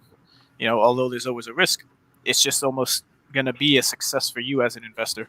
And not financial advice, but this is just from my experience. If there's a community that and a team and a white paper and a tokenomics and everything, kind of all the boxes check off, where there's ultimately that risk, but it's just like with all the projects that I got into, which I put a lot of time and like tens of thousands of hours of just watching videos on and learning and just reading, I could say that I've just made out well with just doing that constantly across. It's very time consuming and tedious, but being early is what they're going to incentivize people to do with these rewards, with them being so high. So. Speaking of being early, I see Luco's comment here with the current jet price. The monthly return is about 8%. That is accurate. But because I was early and I bought these ships prior to score, I'm actually at about 17, 18% because of the cost of the ship prior to score. It was you bought in at about 50% of the VWAP, didn't you? Yeah. All right. Yeah, there's a lot of good opportunities. I know people are going to be waiting for more. And that's the nature of it. It's like if you wait for confirmation on things as everyone else is doing, then you're going to pay the average price that everyone else is paying. Again, not financial advice. That's just the nature of things. Of if you're going to speculate, as a lot of us do, being early to these projects as a whole, all of these things, everything about Star Atlas, even by not only design, but by the way that it is shared by the CEO himself, this is a grand experiment. Yeah, absolutely. Yeah, and with a lot of projects that are trailblazing in their own right, their games for the space, it's almost like they're just as we are going along for the ride of just building out something with the best everyone can, to the best they know how. So, and if they don't have the knowledge or the power to do that, it takes time to get that, and this is where we're at. And from the outside looking in, for people that aren't familiar with the project, because it's been interesting, I've been having more and more conversations with friends that are in crypto, but they're not in the NFT or gaming side of crypto, but now the markets have their attention because of what they see happening. There's some watching the show right now that are friends of mine that come from that space. They hadn't really been a part of gaming before, but now it's hard to deny that this is a massive on-ramp. I mean, I was showing them by looking at, even CoinGecko, where you can do the categories, and how GameFi right now is a $24 billion market, has a $24 billion market cap.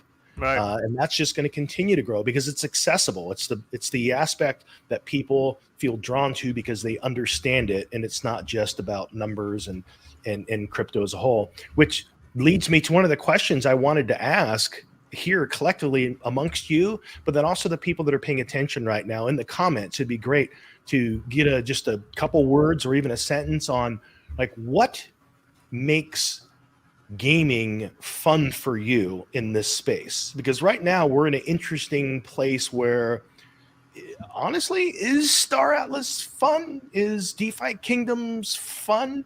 I'm making money, but do I feel challenged by it? Not really. Do I feel like there's a social component other than the time I spend in the Discord? Not really. What are the aspects of gaming that make it so that the game is fun if you pulled out the earnings potential side of it? Granted, I love the fact, and let me preface this, I love the fact that Star Atlas said, hey, look, unlike other companies, we're not going to make you wait to begin earning. I'd love to be earning on my elves and my exemplar avatars in Gala, but that's a long way off. Right. So I love the fact that they made it so that we could stake and earn. But my question is like, what are the components of gaming as a whole that you feel are fun? What are those things? Do you need to be challenged by it? Do you need to be a social component where you can interact with other people? Right. So yeah, I'd like to share that if we took out, like you said, the earning potential of any game, like a legacy or traditional game company creating games, and you took out the community part of it, whether it's Twitter, Discord, or the actual YouTubers who create content from being inspired, and then you could just comment and talk with them outside of Discord. Outside of that, the top projects that I would say would be an Axie Infinity. I'm not doing a Splinterlands or Gods Unchained type of card game, but as far as Axie Infinity is concerned, there's enough breeding that can take place where there's thousands of different options of how you can play your cards. And although the meta is always figured out, where you're going to have more purchasing of those particular type of Axies, you can always, without caring about the meta, put a team together and just play against someone who you have to outwit when it comes to the energy expenditure, and then being conservative with card play, and it's just like with the class advantage with damage output. So I very much enjoy any game that would be able to do that outside of making money, because it stimulates that part of me that finds it interesting. But now, when it comes to the community, which is ultimately builds around any game, whether you take part in it or not, right? For Destiny, right, on Xbox, or a GTA, for example, you could do a whole bunch of role playing now, and you're going to eventually just build relationships and feel like you're a part of something bigger than yourself.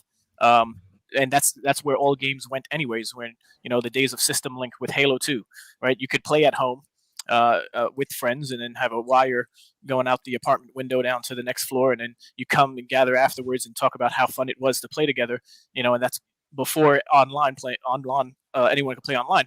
But I just personally enjoy Axie Infinity. I know there's other games out there in the NFT space that you can play and just enjoy the grind of just harvesting resources that don't have any particular use case yet.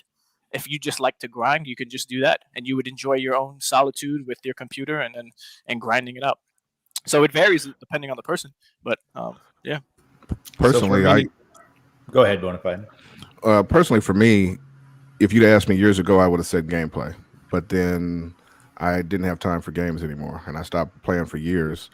And now, with the ability to earn, I came back for the ability to earn.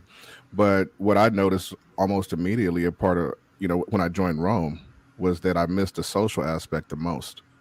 Being a part of a guild, getting a good excuse to hang out with you guys all the time and shoot the shit and all that we do, is what I love the most about gaming, period.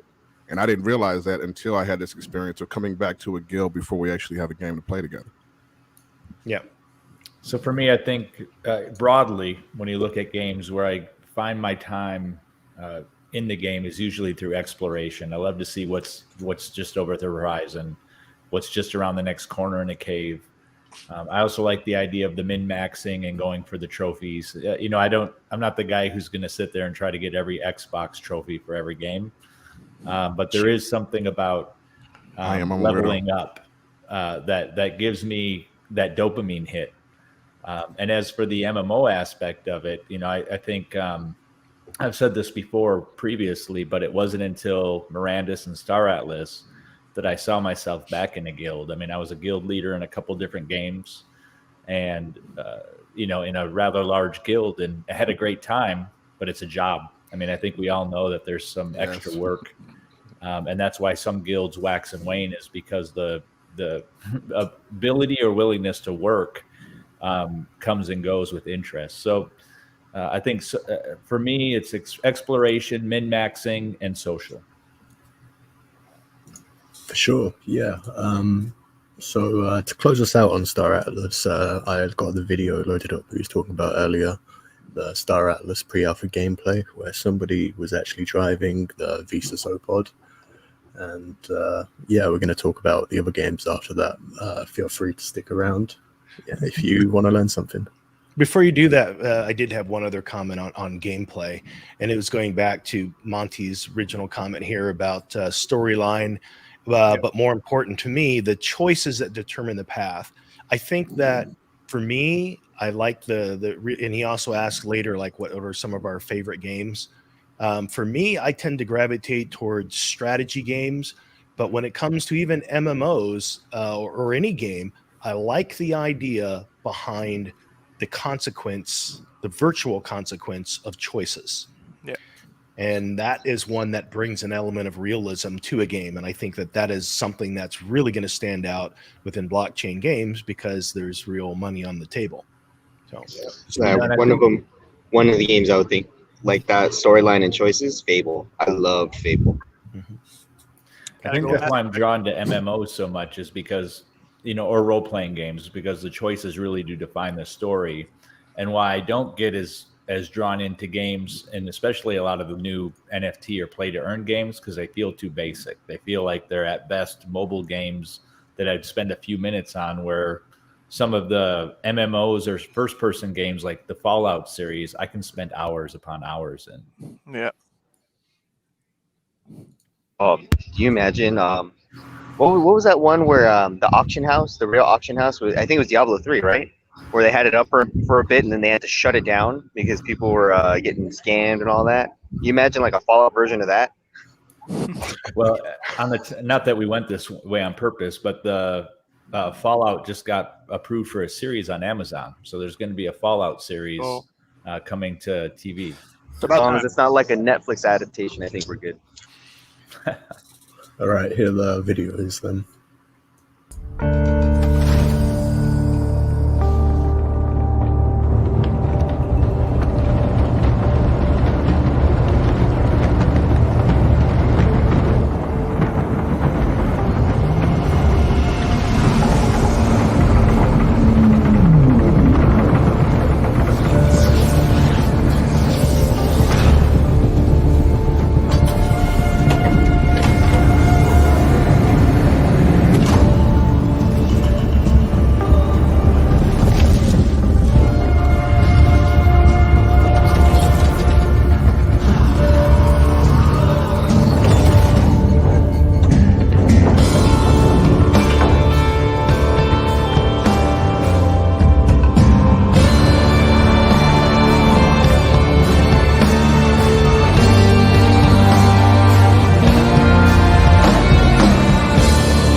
So now we know that that's a live pilot. It actually makes much more sense to me, because I thought it seemed a little bit loose if you're trying to describe this, Visa Zopod flying in really smooth and dropping down. Yeah. But it actually created some level of we've all been there before, flying like a helicopter in a game or a ship, right? There's a little bit of sloppiness in there, and I really appreciate that. What makes now that I look at it through the lens of knowing that someone was piloting that ship, and I say that because all of the buzz from people outside of the community that, and even people within that assume, all right, that's cinematic. What about this makes it gameplay? The fact that that was someone piloting that ship, what would have done that whole video so much better? Not the video itself, but to support that with now actually saying, hey, here's a video from the pilot's perspective of bringing that in. Because I'm curious, like, did that pilot have to consider anything other than just joystick steering it? Or did he have to say, all right, now the landing gear is coming down. Now I have to change the thrusters on the wings so I can fit in the hangar. Like, how much of that was automated and how much of that was pilot engagement? That's a good question. Is how much Microsoft Flight Sim do you really want?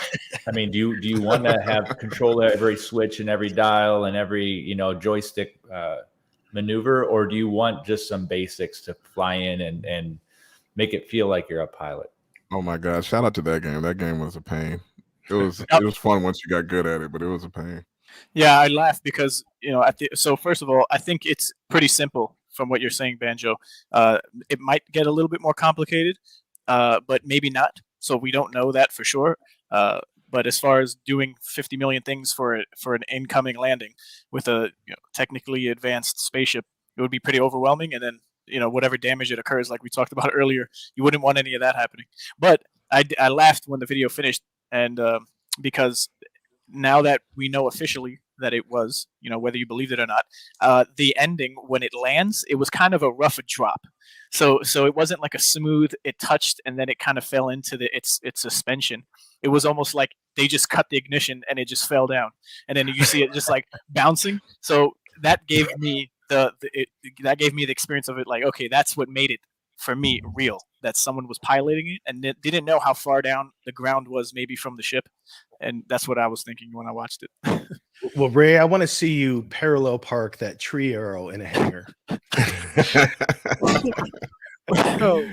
Well, I don't know. Let's take bets on if he rubs something. What I'll say to that is when Rome builds a Titan ship, depending how long that's going to take, I'll just park it right into the backside of the Titan. But I don't have to worry about any of that. Right. And the music, man. The music. I love the music. It gets me so excited. Yeah. So kudos to the team with the music. Love that. But hey, if you're in the metaverse in Star Atlas and you happen to have a pair of Curry NFTs, and do you want to be running around with them? I don't know. But hey, Bonafide, you tell us. Right on. So this will probably be the last update from the Steph Curry flows saga. So on the 7th, the full court functionality in Townstar went live, and you were able to receive the fourth NFT from that original NFT purchase, which enabled you to play the game in Townstar. So for the shoes I basically got 13 town a day in rewards for applying the shoes to the Townstar game. And then I get a 50% reward above that shoe. So that's about, another 6 town. And then the courts themselves, you have to have the 2 courts. They give you basically a total of about 6 town as well. So you're looking at about 25 town per day in rewards based off of this purchase. What's town right now? Is that like 60 cents? It's at like 60 cents, yeah. So if you look at it, as we all know, I bought the shoes fairly high and I bought the courts fairly low. And so looking at it, you're at under a year. You cut out a bit, but it sounds like you're saying about a year ROI.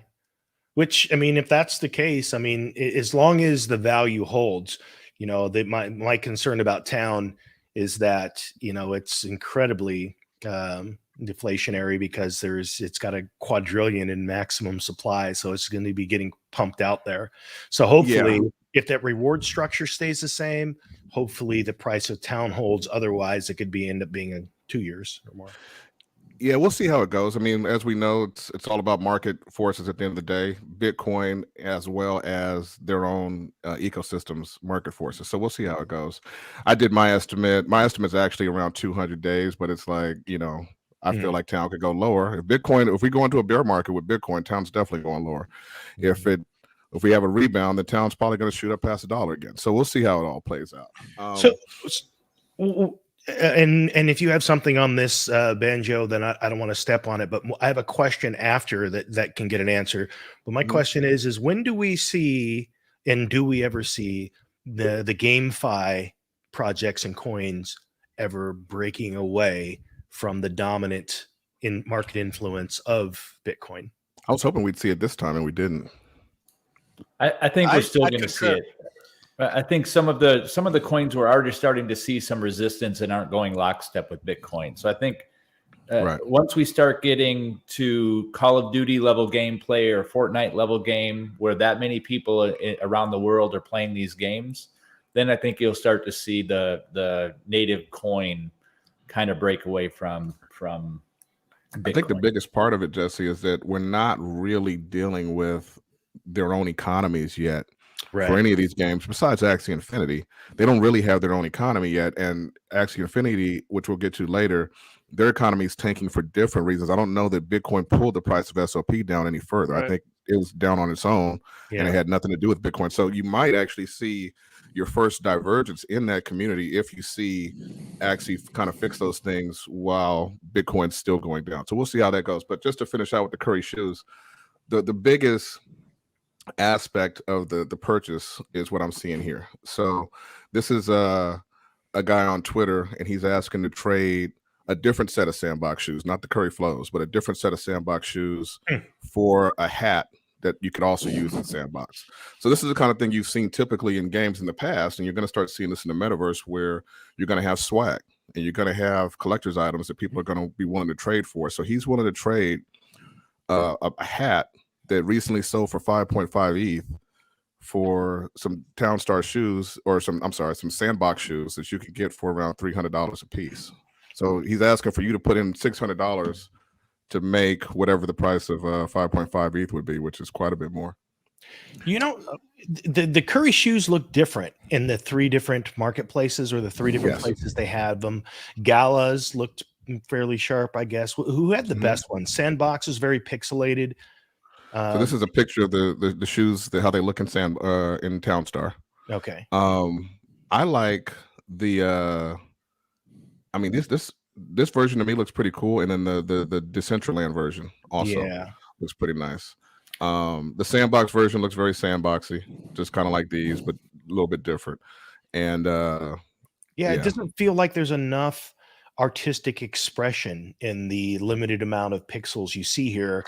Really feel like you're getting an awesome shoe. Like the Steph Curry shoe, the variation between the pixelated version like this with sandbox and then the Gala or Decentraland version, those look much cleaner. And if you were to see them, you're like, oh, I recognize what those are. As we're here, it's really hard to tell. I think at the end of the day, it's all going to be about wallet checks, kind of like how Twitter's going to allow you to do here in the future, where you're going to be able to show off your NFTs. I mean, a lot of it's going to be based off of the name. If you take it back to like World of Warcraft, there were certain swords or shields or whatever that looked particularly cool, but at the end of the day, it was more a statement of you had a particular item, not how cool that thing looked. Some of those things were super ugly, and everybody wanted to remember that. Right. And now that you'll be able to verify, like you're saying, either or when it comes on Twitter, or in general, if you know how to go on Etherscan or check people's addresses, which will become more commonplace, I think, then, because I agree with you, just like these sneakers, it's really just the name behind anything, just as in the old world, as we're in the new world, is what's going to dictate the price. And, so I don't necessarily agree with or like it personally, as far as, how it looks. But if it wasn't for Gala Games, I think well played to them doing it across 3 different metaverses with different styles to get that visual effect, then I don't think it would have been that successful. Just being a sandbox shoe, because people would have been like, okay, what is that? What is Steph Curry about that? That's just a money grab. Yeah, it has nothing. He has nothing to do with sandbox. You're right. Yeah, so right. That's the thing. Yeah, right. And then is Curry's style and how he wanted the people to perceive those shoes as an expression of him? Is it even there on the more artistic, aesthetically pleasing type of thing? Like I wouldn't have seen him. Even if I didn't know Steph Curry, I'm like, what the hell is this? This is obviously money purposes. I don't know much about it, but I'm curious about that wizard hat. Like, what's the background on that to where it's being traded for 5.5 ETH? Because that's a similar kind of item in the sandbox metaverse that obviously people think it's. I don't know if it has utility or what the deal is. Well, it better have, and I'm pretty sure it does. And wouldn't it be something an added utility if all of a sudden, like, even if it was just one time, Steph Curry creates a video saying, "Hey, thank you for the purchase of this," and the only way you could access it is through a wallet that had the shoe in it, or he did something where on the side of the court, pre-game or post-game, he would do something specific for the community, and that was the only way you could be a part of that circle. That's the piece that still feel like it's missing when they use celebrities to do these types of drops. And who's gonna be the first celebrity to make like their release sex tape and NFT and sell it, right? Who's gonna be the Kardashian that gets famous like the Kardashians because they put something out on an NFT? Yeah. So that was the. Go ahead. Just real quick. So when we talk about these people, right? These figureheads in the world, whether celebrity, sports, whoever, the community. When we talk about community and connect it with these names like Curry, we use the word community, but there is, from my experience and from where I come from, the NFT space, like a hardcore or grassroots community level where you do your research to see if there's even a community there to invest your money.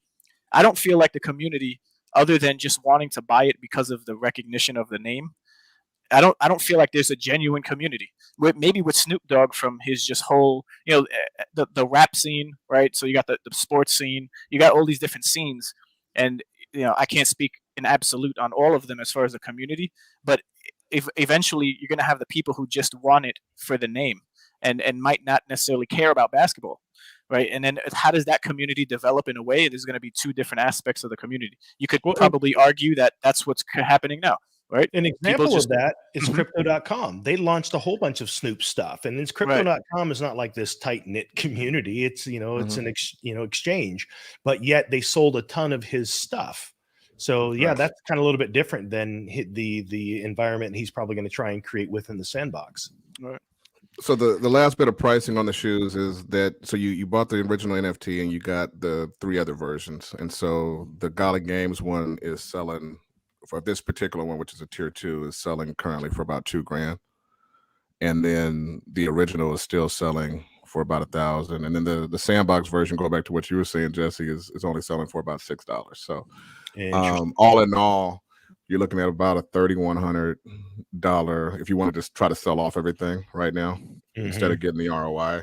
Or you could actually still keep earning the ROI and sell off and take profits for about $1,000, I guess. What was the mint price? The mint price was $300. If you got in on the mint, you got it for $300. You're a winner all the way around. As it is with any kind of mint of value, right? Something like this of this magnitude, yeah, absolutely. Last thing on these, I just wanted to bring this one up. This was in that chat. So this was the original tweet where the guy is talking about trying to do the trade in the sandbox items, NFTs.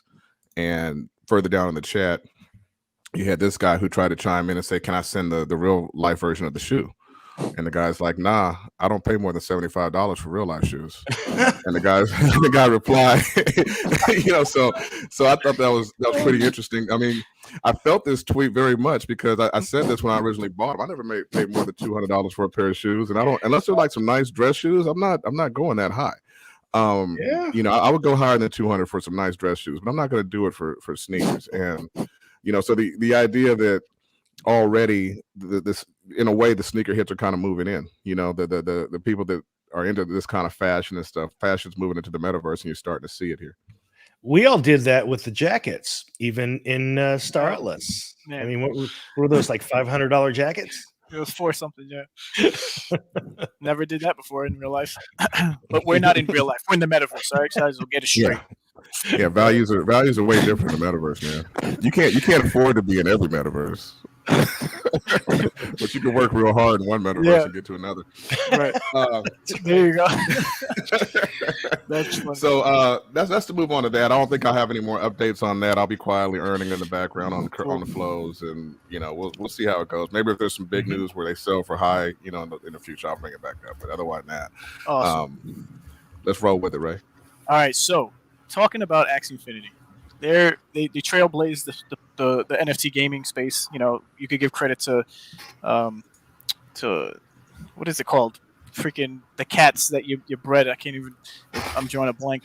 Crypto back in kitties. 20 there you go. Crypto Crypto kitties. Yeah. All these names we have to remember with crypto in it. Okay, but nevertheless, we're talking about some Axie Infinity, and I pulled this up on CryptoSlam.io just before we went live. So here's the 7-day NFT collecting rankings by sales for the sale volume. So we have the market taking a shit overall, depending on the many variables you want to talk about. But just like we talked about earlier, that SLP was already in the crapper for a while before any of these market fluctuations took place, whether government or just tax loss harvesting and liquidations. So it's still up there, and it's on its side chain Ronin here. So we're not on, and I say we're because I'm invested. You heard that, Gala Games? I'm invested. So wait, what happened? So yeah, so basically, we're doing pretty well still compared to and this is, mind you, this is the only, what is this? It's the SLP price I brought up. Sorry. Oh, okay, Yeah. okay. I Cool. had a slide prepared. I was like, that's not one of my slides. What's going on? Yeah. So I just want to make the point that out of NFT gamings, there is no NFT gamings in the top 5. Not that I know of. I don't know what Fanta Bear is. These are usually on the Ethereum network, just NFT profile picture projects, as we know, Bored Ape Yacht Club. So Axie Infinity is still leading as the NFT gaming project or protocol, and next to that is the Sandbox. So just want to, for the last 7 days, any of those compare though. I mean, if another way I might look at this chart is I might take the number of transactions or the total sales volume and divide it by the number of transactions. And in this case, with 300,000 transactions, like Bored Ape Yacht Club, they're not a game, so they're kind of like in different classes. I don't know if they add up the same. I think the chart that I look at that kind of gives me an idea in the GameFi world is when you go to CoinGecko, go to categories, and go to GameFi, and that's the one that kind of like matches up the different gaming NFTs. Yeah, without a doubt, that would be a better reference as far as any NFT gaming protocols are concerned. But it just goes to show that if Ethereum had cheaper fees, all these numbers would be higher. I'm sure. Yeah. And besides that, comparing Axie to any other project, I guess on Ethereum or maybe others, other networks, the numbers are always, or not for the most part, but generally higher because there's a lot of demand for particular gaming NFTs outside of just having a NFT project that's popular from its history or just from its certain run up in recent time. Well, doing what Jesse just shared, if we look at just GameFi coins, Axie's at the top with about a 5.1 mil market cap. Right behind it at 4.5 is Sandbox, and right behind that is Gala at 2.5. There you go. And one of the Ray's darlings recently, DeFi Kingdoms, is at number 5 with 1 million. So I've never looked at this sorting. It is pretty telling, and actually, I think you mean billion on those with a B, right? Yeah, I'm sorry, billion. So, but yeah, you're right. So projects, depending on how they're developing and what they do, that makes them stand out from other projects. Really go under the radar for a long while, months even, until, and even on other chains, which DeFi Kingdoms is on. Ethereum, Axie Infinity was on Ethereum, but then they created their own side chain, and with that, over time, there was an issue with the economy. In the last couple of weeks, it's been at the forefront of conversation because the team allowed the community it was basically an open forum for anyone to create videos talking about what they would do to help fix the economy when it comes to the SLP price. And there was a lot of support and also inquiries and just videos and Twitter threads that were created that the team was looking at and sifting through for the last, I guess, 2 weeks or so. And so you could check out the article. Just visit their Discord page. It's in the announcements, or you can check out their Twitter. This is just a snapshot of the beginning of the article. A question for you with Axie. So right now we're probably about 2 of the 3 months into the Ron farming through staking. Right. Is there any more news since we're only about like 4 weeks out or so now from the end of that cycle? Is there any news on what that looks like? So no, there's a speculation, and with good reason, because I'm thinking, right, the team wants Ronin and the transactions to be signed and take place with the Ronin token. So that's why we were able to liquidity provide and then earn them. And so I'm thinking any major release of anything would coincide with, I guess, the actual network token of Ron being live. So people might not even know about Ron, which a lot of people don't. It's not like it's talked about as much as SLP, and it's not even tradable. It did go up live for futures on FTX just 2 weeks ago, and the price was around $5. So there was a lot of support at $5, and this is just funny money Ron. It wasn't anything that was able to be traded, but everyone's speculating, and the price seemed to just be at $5. So we could maybe go off of that when it actually goes live. Maybe it'll dip down below that, but we don't know where the floor will be. But sure enough, every other layer 1 token is well into 3 figures or approaching that, and if not, maybe well on their way. Thinking about a Phantom, or a Harmony. It makes sense to have some big news. Maybe that's it. Maybe they're trying to coincide it with some significant news, because if you don't have that significant news, then, what are you saying to the community at large? Hey, we know SLP has dropped down to 1.5 cents, 1.8 cents, but now we're going to have transaction fees on top of that. So hopefully there's going to be a release of some exciting news to coincide with transaction fees, which is going to then kick off on.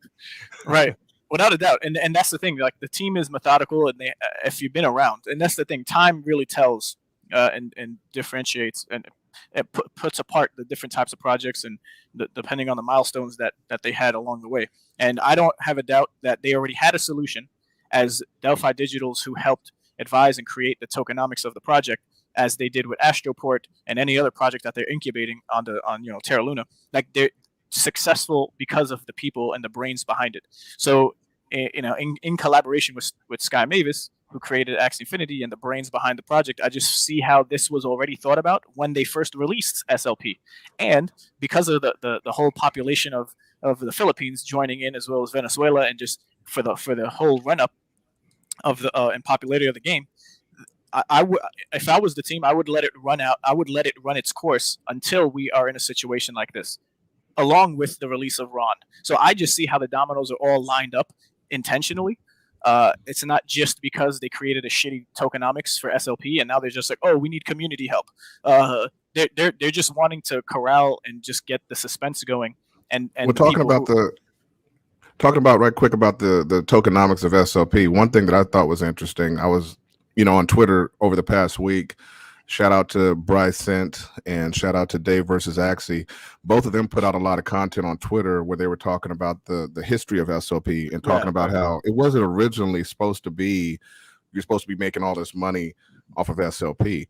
That was something that kind of blindsided. Yeah, you have, but they laid it out in a more clear way for sure, where I was able to understand it. And maybe you telling me before had a bit to do with that, but so basically and then the scholarship mechanic wasn't something that the team had in the plan either. So basically all of this success in this brand new ecosystem was kind of something that kind of fell in their lap, and they're having to adjust to it on the fly. And they're the first to have ever done it. Nobody's ever done it before. They have all these people now that are in a way depending on Axie, and the community's exploded with a bunch of people who do care about the price of SLP. So I see them struggling trying to deal with that. And I think it's admirable what they're doing so far. Now that they're starting to actually communicate and talk about things, more clearly and take it more seriously. I think they have a lot of room to grow now. For sure, yeah. And when it comes to me saying that I've been mentioning it was only because I've come from that time of when there was no SLP needed. Yeah, to you breathe. were there. There was it was such a a desert of a economy for SLP.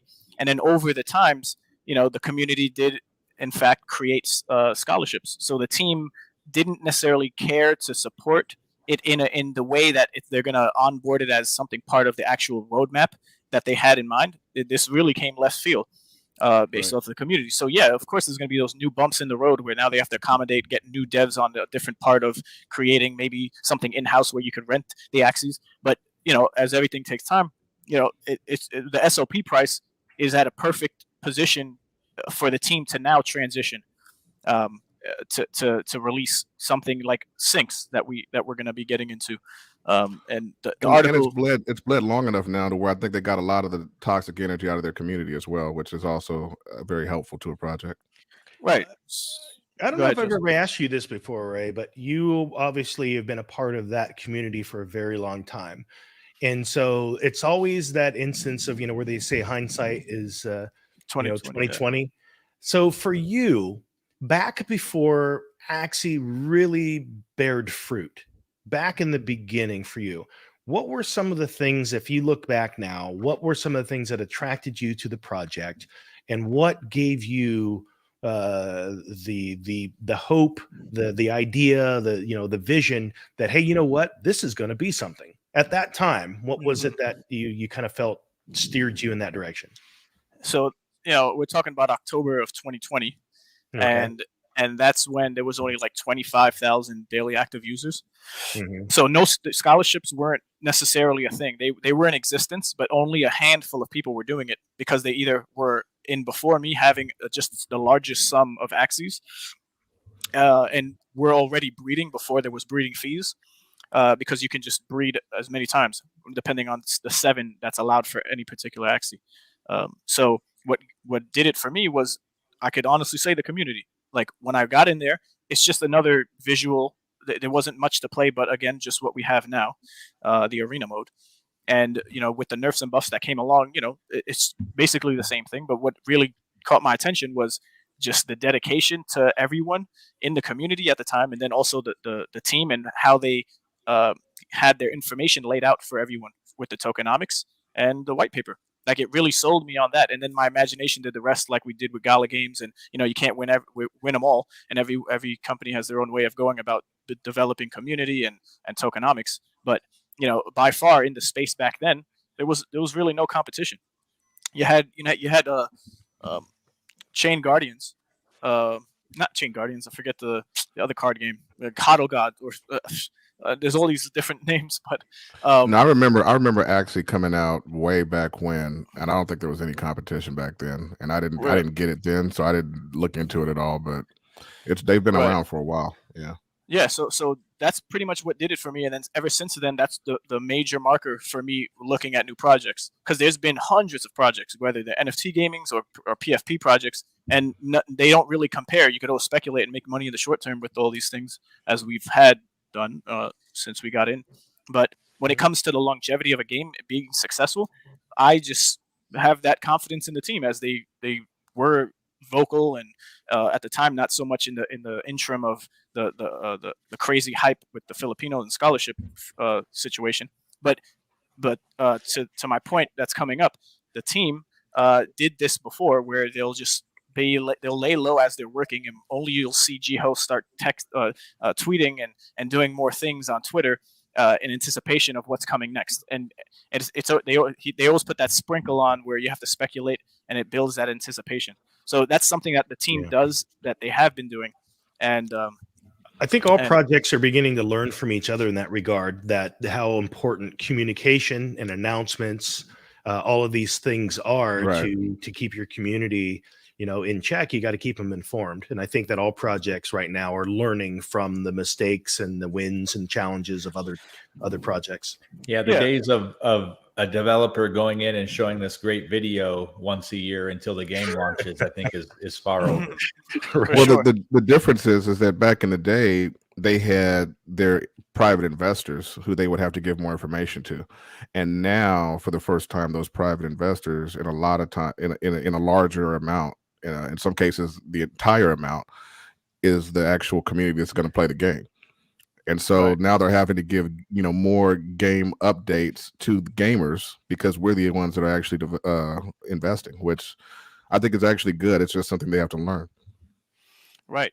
And that's again, it takes time. So unless we have it, then we're not going to reap the benefits of what these projects are building out in the long run. So Raw Mega, just real quick, they Great after the question, Rob success. Mega. Yeah, great question, man. After the success of scholarships created by the community, they did talk about having something because there was a third party group called Axie Tree, I think it was called at the time, and they were too ahead of their time when it came to offering a service that you're mentioning, where people can rent out at a fee and then earn the difference for whoever's renting their Axies if you had an excess of Axies. And they had a Discord. It was very popular at the time, but they were just too ahead of their time, and it kind of fell through the cracks. And sure enough, Axie Infinity did talk over the course of the last year that they would offer something of the sort. So, but that's not at the forefront of what they're doing as far as their roadmap, because that was never a thing. Like Bond said, overhearing Bryson and Dave, two great community members who create content, talking about the scholarships. So when it comes to these photos here I'm showing, and G-Host tweeting, yeah, he recently tweeted this, but these photos were back in 2017, but when the project first came out, before there was even any visual battle arena. It was all behind the scenes. And they always did know that they were going to have an Axie sync at some point. They had to have a way to right, reduce right. the Axie supply. Right. Right. So if we really think bigger picture here, it's just like, what are those things, right? What's going to be happening to either increase the supply, decrease the supply of SLP, or increase the demand? So in that article that I shared earlier, you have Axie releasing, burning, consumption. And if you go through the article, there's 2 points for increasing the demand, and then the second one was just so small tests will come out. They said, the team from the article, for the increase of demand when it comes to releasing, burning, and consumption of the Axies. So Axie is going to be able to do a lot of things, and there's a lot of people buying up these Axies at floor prices never seen as low as since the beginning of last year. And then other than that, the second point for the increased demand would be the community SLP buyback.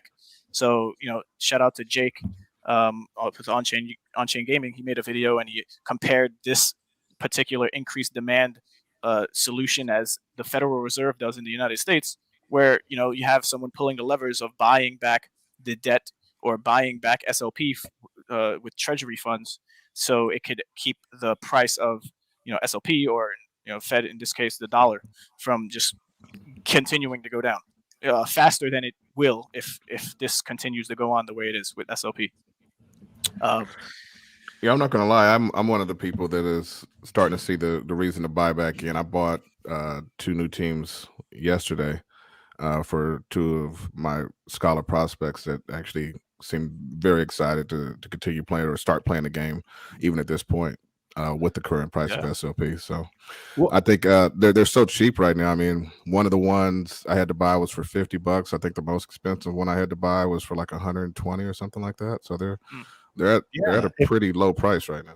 If this is indeed the bottom of the market, then of course that would be an outstanding time to gather your teams. I want to pull that back up for Rob Mega real quick here, because I'm not even sure I understood the answer on this one.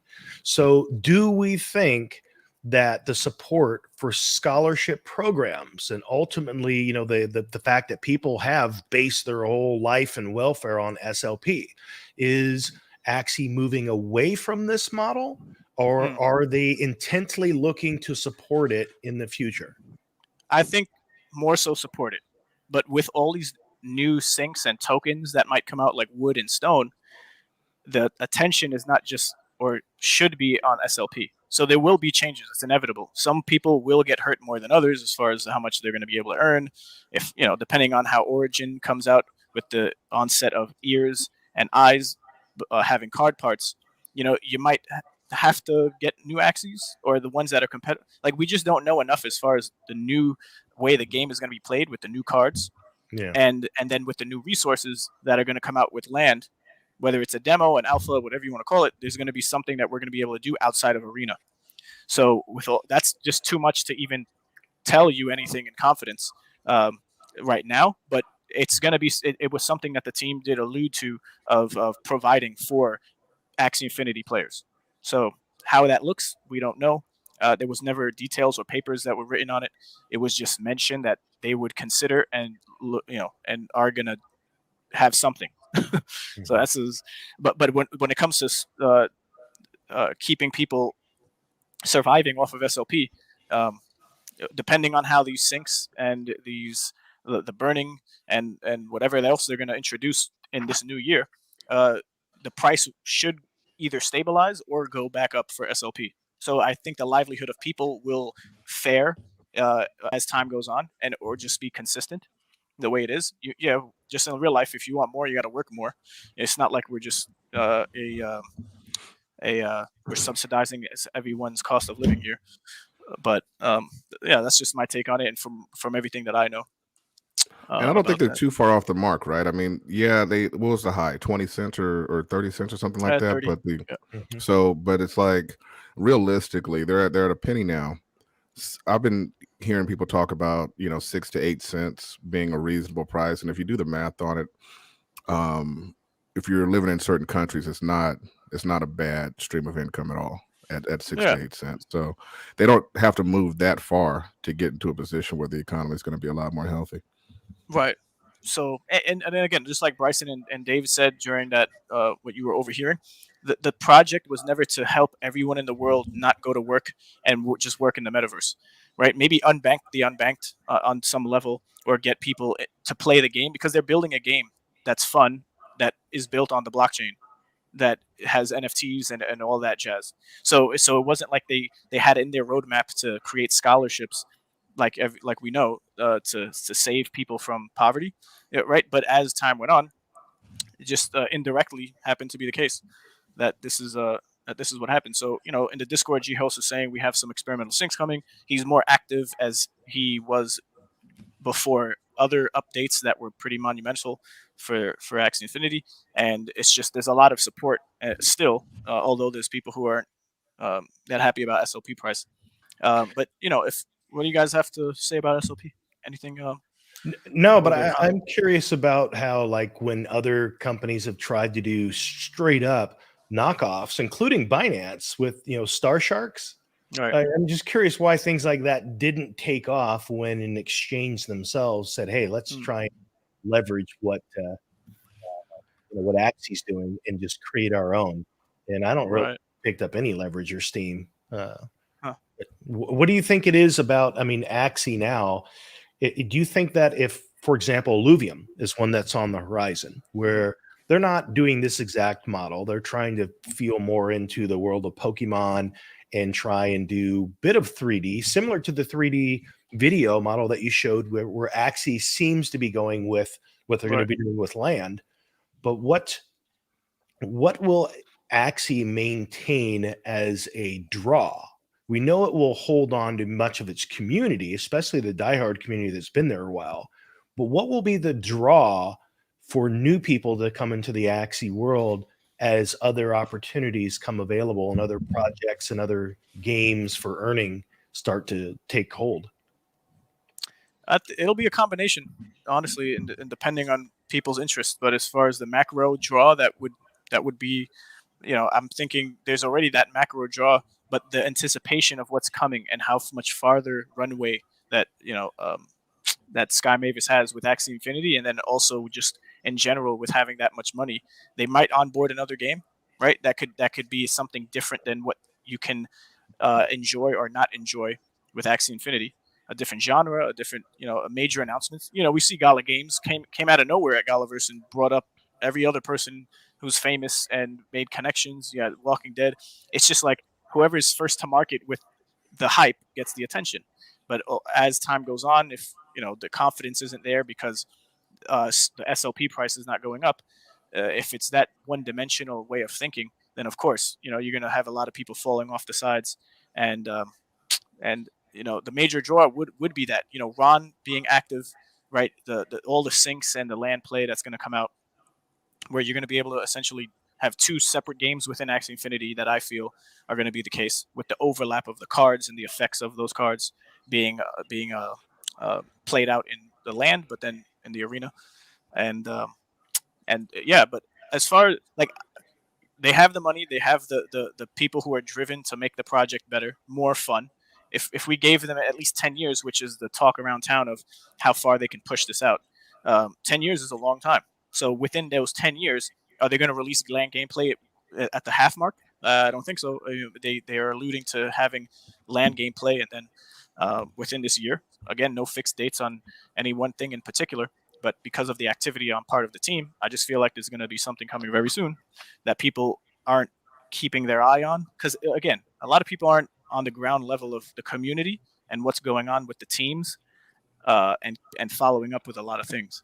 So I think you're right on a major update coming soon. I mean, I've been watching them on their Twitter feeds and whatnot, and you saw them try to, I think you and me, Jesse, talked about this on previous podcasts. You saw them trying to kind of ignore the problem and ignore the gorilla in the room for the last month or two, while things were getting worse. And now you're starting to see a media push. What's Bryson and Dave versus Axie and all these guys coming out with this is all media coming out. G Hose is tweeting more. He's talking about SLP for the first time now in I don't know how long. So I think they're actually ready to probably release something here in the near future. yeah, They're a lot more confident for sure. Yeah, and think about it. We're a group of people creating and building. Maybe not to the extent with the same amount of funds, or however you want to describe it. But if we're well on our way of releasing something ourselves, would we constantly talk about it and not work on it? Depending on the team and the resources at hand, like we would make sure that we have the support and garner that enthusiasm and morale within the community. But on some level, it's just like what you're doing, and when it comes out, it's going to be a pretty good success, depending on like how much is marketed and what time and effort was put in, and if it's even functional at that point after release. So it's not that easy, man. I'm not a dev on Star Atlas, but I could only imagine like the pressure, and then with everything that comes into play when building a project. They're definitely a lot more functional than a lot of other projects out there for sure.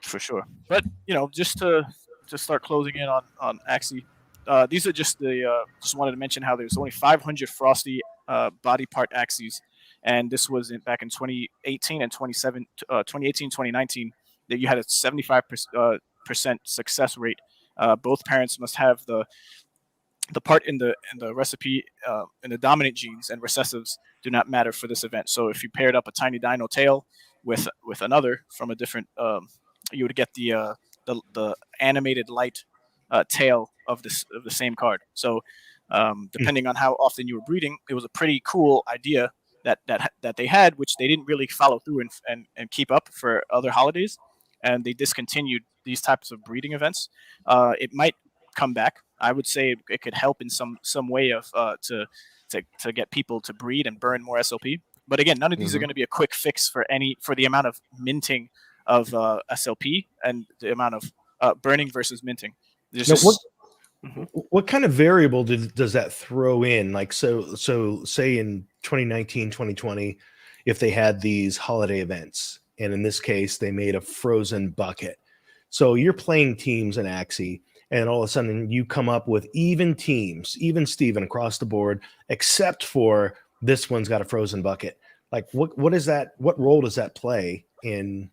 Is it just aesthetic? Is there anything, right. So the same thing with the moves this is just aesthetics for now. Okay. The team did allude to Mystic Axies having some type of extra, utility that could maybe produce AXS passively while you just own one and have it doing things on your land plot or just in general in the land of Lunacia. But for now, it's been a long time just with land and only having a demo, just one since the game came out. There's a lack of people being able to do things with their NFTs. So Axie is not too different with their scarcity rarity type of NFTs compared to other projects that we talk about. But I just know for a fact that there's going to, call me crazy, but there's going to be some added utility that's going to come in a package deal with a new release. And I feel like they do that. So now it gives that amount of, it gives people that amount of time for the next major update to come, where people could have enough to do. And to be fair, I don't really think you always have to have utility. Like if you have, like in this Right. situation here, you have a game that people are playing. If you give somebody a cool rare skin in a game that millions of people are playing anyway, then they have swag, they have clout in that game, and that's something we've seen be very valuable in the past without it having to have any extra utility. The issue that I run into is when you see a lot of these projects who are releasing a lot of NFTs saying that they're going to be rare without there actually being a mass following and gameplay and utility in the game by itself to kind of push that rarity to actually mean something to people, and that's something you need.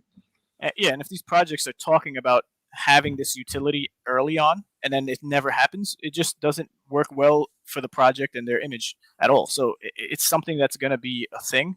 It's just, again, the timing, and if they release that time, it just doesn't happen on our time. When we want it to happen, it doesn't necessarily happen. We get leaks here and there, but nothing as far as these axes and the added utility that we know of yet. So maybe on an Arctic plot, the theory crafting is always there. There's always a route we could take where you get an extra defense buff for it being a body frosty part on an Arctic land, and then a nerf if it's on a savanna land because of the heat. You're like, is that going to be a thing? Weather and the sun and nighttime, daytime cycles. We don't know exactly. But I happen to just pick up one of these, and like you were saying, Bonafide, the floor prices for these rarity plays, depending on the project, they hold their price. So as SOP might be going down, and then you have the Bitcoin and all these factors taking place while the markets are down, and certain NFT projects are just holding their value, not fluctuating that much in Ethereum. So I went ahead and purchased this back on the 28th of December, and I forgot to mention it in the last Axie update. But I didn't have one, and I just wanted one. So there's that reason I bought it, because there's only a finite amount. So that scarcity play is there, and then I loved how it looked. And it's just I have Arctic plots myself, so I look forward to playing. So I just wanted to share that. It's pretty cool. And here we go. So looking at some 3D land items right now. This was just posted up while we were live earlier. So do you want to see them? So these little things that the team is coming out with now is either something they planned or just from what the community is voicing, right? Of seeing more. Like, even if it's just 3D land items right now, that doesn't mean that's the only thing they're going to show, and that's going to be the major update. I do think it's funny though that like 10% of the people took the sign and said, I'm good, man. I don't need to see it. Yeah, or fuck that. How about you fix SOP price? Right? That's what that no vote actually says. I don't want to see shit, but SOP go up. Yep, that's what they're saying. You already know that's that. Hilarious. That is hilarious. But that's pretty much it for the Axie, man. It should, I could throw up a whole bunch of slides here and in support of the team and what they're doing. I'm a critic myself when it comes to just any money I'm invested in. I want to see what's going on, and I could talk just as bad about these guys as good. And for what it's worth, there's just been more good that happened than there was bad to talk about. Just the bad outside of SOP. I think that's a good point to close out, because we're at 2 hours and 30 minutes here. Thanks for everybody for rocking with us. I think it's interesting that on our podcast, where a lot of times we feel like we need to beat certain projects up, we had all positive news this week. Yet and still, the price of Bitcoin has been tumble, and a lot of regular crypto currencies are tumbling while these projects are coming out with a lot of positive news. So it shows a little bit of separation, if not in value, at least in sentiment. Right. So anyway. Thank you, everybody, for joining us. And as usual, we will see you here, same time, same channel next week. And feel free to, comment on the video. We'll engage with you here in our Discord and, of course, on our Twitter pages. As usual, joinrome.io. That'll get you in contact with us the easiest way. Thank you, everybody, and we'll see you next week. Take care. Are you ready for the next evolution in gaming? Blockchain games are here. Why just play when you can play to earn? Enter the Star Atlas Metaverse with Rome. Star Atlas is a grand strategy game of space exploration, territorial conquest, political domination, and so much more. Rome is a premier guild of the ONI Faction within Star Atlas. Rome is here to play and to earn. Want to take part in the action? Rome is accepting new citizens. Join the Rome Guild on Discord to learn more at gorome.io.